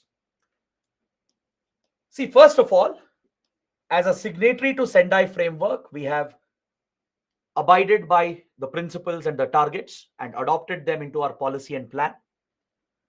And we work closely with friendly countries in our neighborhood and beyond and provide HADR assistance to affected countries. Today, India is a specialist in disaster management thanks to the DM Act, thanks to NDRF, NDMA. We are sharing this expertise and these resources with other countries when they are suffering from disasters. This is technically called as HADR, Humanitarian Assistance and Disaster Relief. HADR assistance, humanitarian assistance and disaster relief. On humanitarian grounds, we provide assistance to other countries when they are hit by disasters. For example, we launched Operation Maitri in 2015 when Nepal was hit by a devastating earthquake. NDRF and Indian Armed Forces, including Army, Navy, Air Force, were deployed in Nepal when it was devastated by the 2015 earthquake. It was codenamed Operation Maitri. Recently, we carried out Operation Dost in Turkey and Syria following the massive earthquake in Turkey and Syria. We gave assistance to Mozambique when it was hit by a massive cyclone last year. Mozambique is an East African country. Similarly, we give assistance to Myanmar, Sri Lanka, Maldives, Bangladesh. We have even helped Thailand and Indonesia when needed. So, any country in the Indo Pacific or beyond, we will reach out to them, we will help them in some way or the other. We'll give them funds as a grant, or maybe send medical supplies, send NDRF teams and doctors, or provide essential supplies. So, some kind of support is given by India. We carried out Mission Sagar, which was done by the Indian Navy when the COVID-19 pandemic broke out. I hope you guys remember this. Indian Navy went on a mission to multiple countries across Indian Ocean, supplying drugs, PPE kits, sanitizers, oxygen cylinders, etc. We provided this to several countries in the Indian Ocean region under Mission Sagar.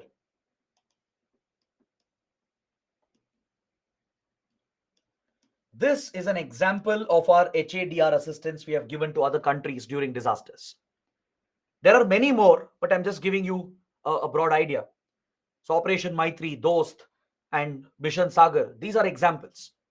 So under Mission Sagar, Indian Navy supplied all the essential medical items needed to fight the pandemic to Sri Lanka, to Maldives, Mauritius, Seychelles, then Mozambique and Tanzania, and Vietnam, then Bangladesh, Myanmar. All of them were supported by India through Mission Sagar. Right? We also engaged in vaccine diplomacy. When vaccines came out, we supplied vaccines to several countries across the region, from Sri Lanka to Maldives to Seychelles, Mauritius, Bangladesh, Afghanistan. They were all supplied with COVID-19 vaccines from India. So these are some examples that you can give to highlight how India is helping other countries by providing HADR assistance. It's part of our foreign policy. All right? It's a part of India's soft power diplomacy. We are projecting India's influence and power and helping other countries in distress during their difficult times. We also use regional groupings and multilateral platforms to provide this assistance and improve such cooperation.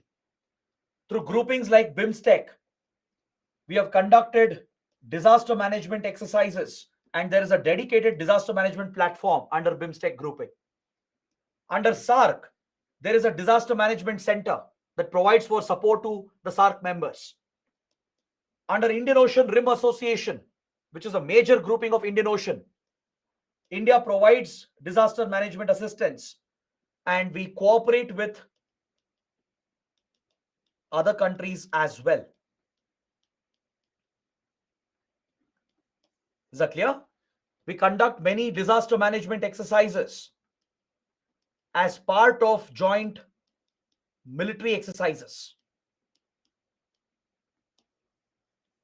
The examples go on. Even at groupings like Quad, the quadrilateral, disaster management, HADR assistance is a priority. We work with Japan, Australia, and US. In fact, the Quad grouping was formed based on the 2004 tsunami experience. When 2004 tsunami hit Indian Ocean, for the first time, Indian Navy worked with the navies of Japan, Australia, and US to give assistance to many affected countries.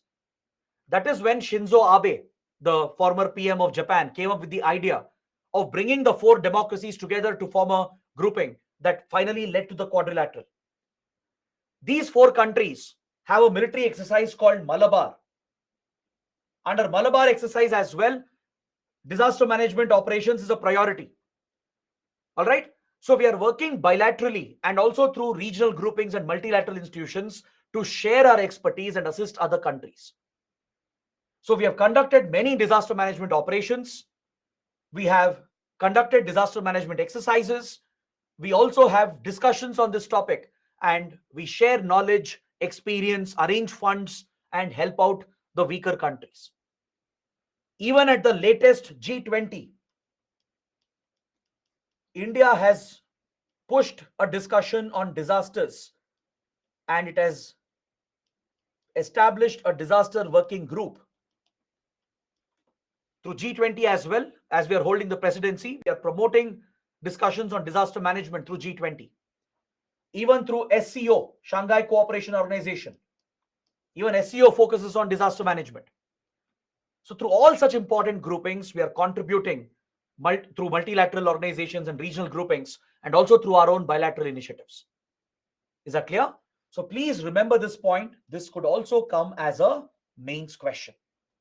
A 10-mark question on India's role in assisting other countries during disasters. What kind of HADR support have we given? What approach do we have in bilateral relations, regional groupings, and multilateral organizations? So bring out all these points.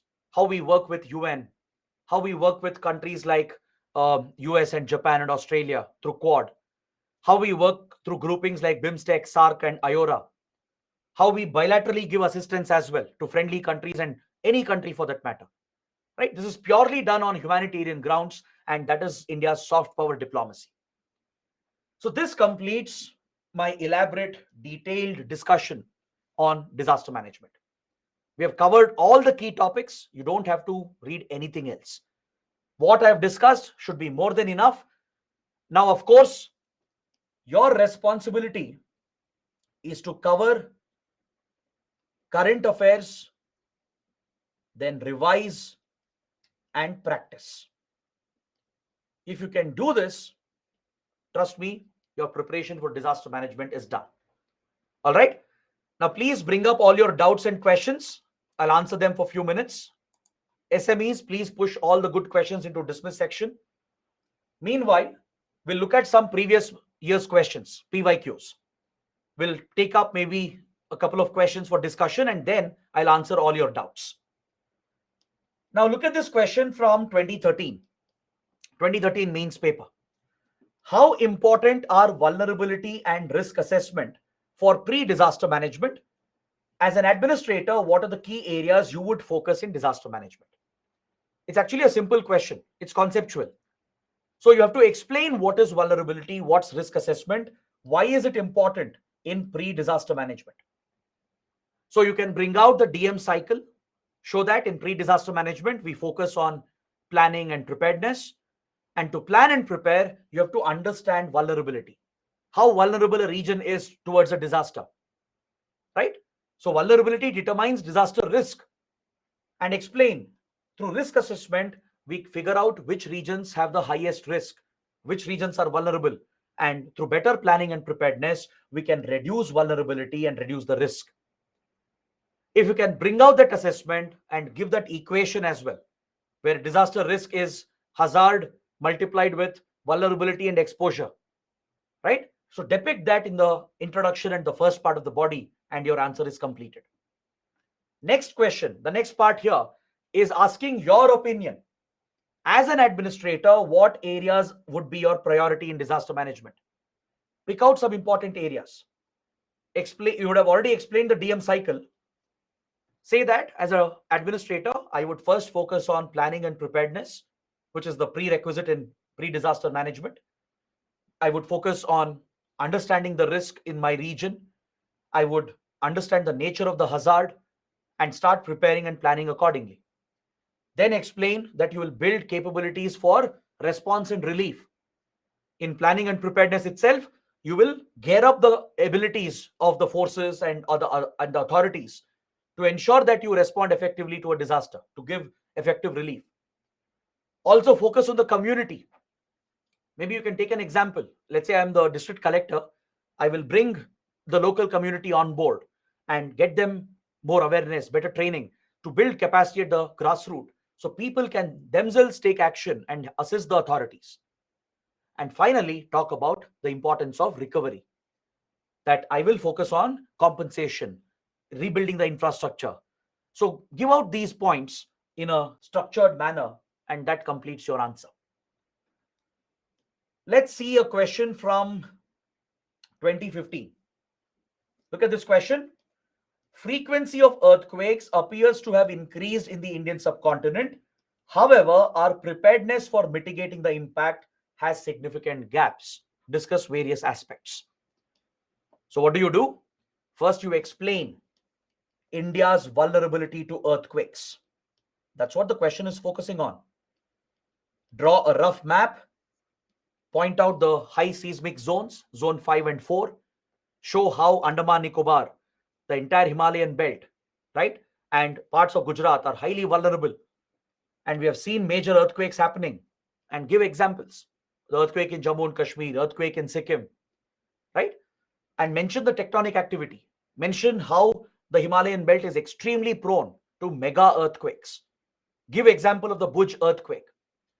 So once you justify that India is very vulnerable, then talk about our poor preparedness in mitigation. What's the biggest gap? I had explained this. The biggest gap we have is in enforcing building standards. As part of preparedness, as part of mitigation, we have failed to ensure our buildings are earthquake proof and earthquake resistant. So that is the point you should focus upon. So what you can do is in the body, give some explanation on mitigation efforts for earthquakes, maybe list out some 4 or 5 points as per the DM cycle, and then highlight with regard to building codes and standards, we have failed. Take the example of Delhi, Shimla, Gangtok, or Mussoorie, Nainital. All these are major urban centers with very dense population, with hundreds and hundreds and hundreds of buildings. Majority of them are not earthquake resilient. Why? Because the structures are weak. In the design, construction, the standards have not been enforced by local bodies, by the state and the center. This is the biggest flaw, the biggest gap we have in mitigation. Explain that in an earthquake, buildings are the most vulnerable, infrastructure is the most vulnerable, and we have failed to make them earthquake proof and earthquake resistant. Once you bring out the criticism, then conclude the answer always on a positive note by giving a way forward. Give a solution. As a future administrator, your job is not only to point out the problems. You're not just a blind critic. It's good to be a critic, but it should be constructive criticism. Once pointing out the flaws, give a solution. That's what is expected from a future bureaucrat. Give a suggestion how we can mitigate the impact of earthquakes. What measures can we take? How can we enforce building standards in India? Can we draw lessons from Japan? Right? Give such solutions. In the conclusion, that completes a very good answer. All right? Maybe one more question. Look at this. Question from 2018. Describe the various measures India has taken for disaster risk reduction before and after signing Sendai framework. Now you tell me, didn't we discuss this? Before adopting Sendai framework, we were still very reactive. We had a very ad hoc approach. We had just implemented the DM Act, followed some principles from Hyogo framework and Yokohama strategy. And we had brought out a broad policy in 2009. But after Sendai framework, we have adopted all the priorities and targets. And we have provided a proactive approach in India to ensure that we have a holistic disaster management governance in the country.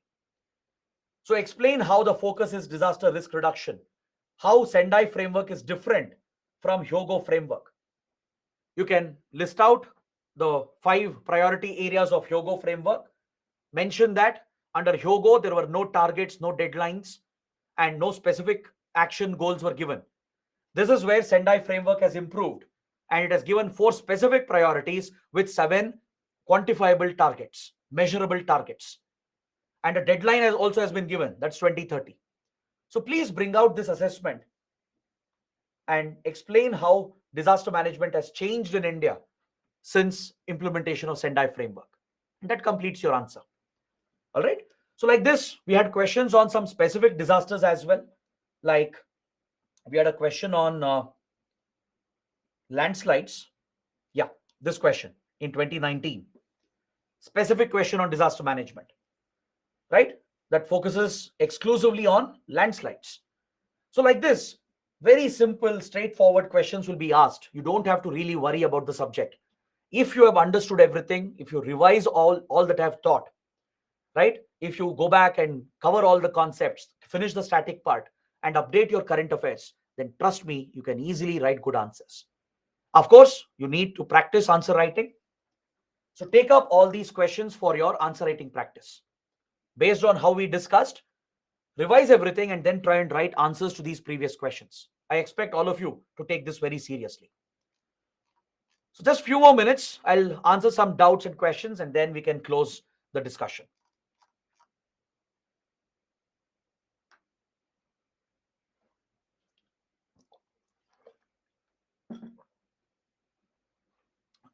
Suvarna is asking, what kind of conclusion should we write in mains for questions from disaster management? That depends on the question, right? Depending on what is the question, then you have to alter your conclusion as well. But ideally, as I told you, conclusion has to be on an optimistic, positive note. If you have pointed out any criticism or any flaws or any gaps, always give a solution to it. Give a way forward, right? Don't just criticize. Criticizing is good, but there should be a way forward, a solution given on how we can become better. So I can't give you a general conclusion, right? That's impossible because every question is unique and different. So depending on the question, see what conclusion can fit. That's why I took up some questions for discussion. So accordingly, make a conclusion which is like a way forward, giving some suggestions and end it on a positive, optimistic note. Himanshi is asking why Home Secretary is the head of National Executive Committee, not Home Minister. That's because National Executive Committee is supposed to involve only government officials, not ministers. Ministers are political leaders, political representatives, right? NEC is a government level body, a official body comprising of government officials.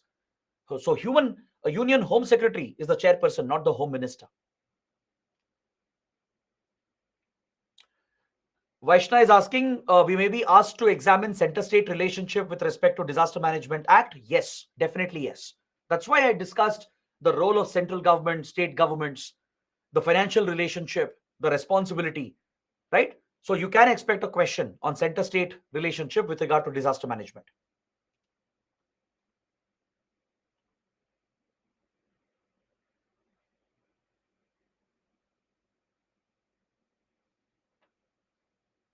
Vaishna is asking if there is an explosion of cluster bombs in Ukraine, it would fall under which disaster? See, usage of bombs would not be exactly a disaster under Disaster Management Act, right? And also, this context does not apply for India. See, war in general is a disaster indeed. On a humanitarian level, any war, any conflict is a disaster. Usage of any kind of a bomb or explosion is a disaster. But talking about India's DM Act, whether it's a notified disaster, right? So wars occurring in other countries can't be a disaster in India. So the question doesn't make sense. But I understand what you're asking, right? But usage of cluster bombs will not fall under any type of disaster. It's just a part of warfare which is going on. Next, sometimes disaster management questions show up in GS1. Should we focus more on geography aspect than disaster management aspect? Yes. Let's say DM related questions are coming in geography or polity or economy or science and tech or IR. Always ensure your focus is inclined towards that particular paper. Let's say there is a geography question in GS1 with a disaster management angle. Of course, the knowledge will help you. You can bring these points, but the answer should be more geography oriented. For a polity question related to disaster management, the answer also should be tuned in that way. It should be more like a polity answer with some aspects of disaster management. All right. So always be mindful of that. Jadav is asking, what's the role of Gram Panchayats in disaster management? Gram Panchayats and all the local bodies, Zilla Panchayat, Gram Panchayat, Gram Sabhas, they're all part of the DDMA's efforts, right? They are the grassroots bodies. They are the grassroots local bodies and they play a critical role in community involvement. They play a role in helping DDMA to implement the final policy and plan in disaster management. That's why I told you Panchayat officials are part of the DDMA. Is that clear? So the Panchayat institutions, the PRIs, they do play a role in disaster management, in planning and in implementation.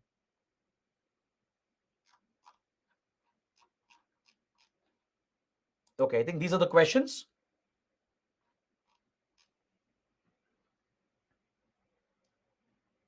Sir, does our NDRF do exercises with other countries like our military? Yes, even NDRF is sent for exercises. Can we mention about traditional knowledge in disaster management? Definitely yes. Traditional knowledge held by tribal communities, rural communities, that is always useful in disaster management because traditional knowledge is inclined towards environment conservation.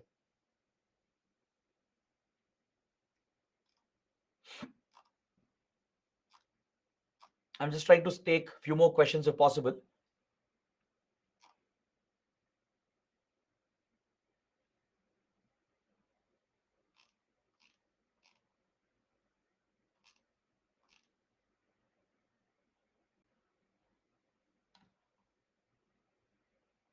Santosh is asking how many PYQs to practice, sir. Practice all of them. You hardly have few questions, right? In total, even if you take from 2013, you'll have less than 20 questions. Practice all of them. Okay. So guys, I tried taking as many questions as possible. We have discussed some PYQs as well. I really hope you guys take it seriously and try and write answers to all the previous questions. So it's a request from my side. Please do it. That's the best way to prepare for any subject. Revise everything once and start writing answers to the PYQs. Right? That way you can comprehensively, complete the subject as well. It's a very simple subject. I really hope you guys have understood everything. Do let me know in the comments. The feedback form will also be shared. So do let us know in the feedback how the classes went. So that is it from my side. Thanks for watching. I'll see you soon, hopefully with another subject. Thanks for watching. Have a good night.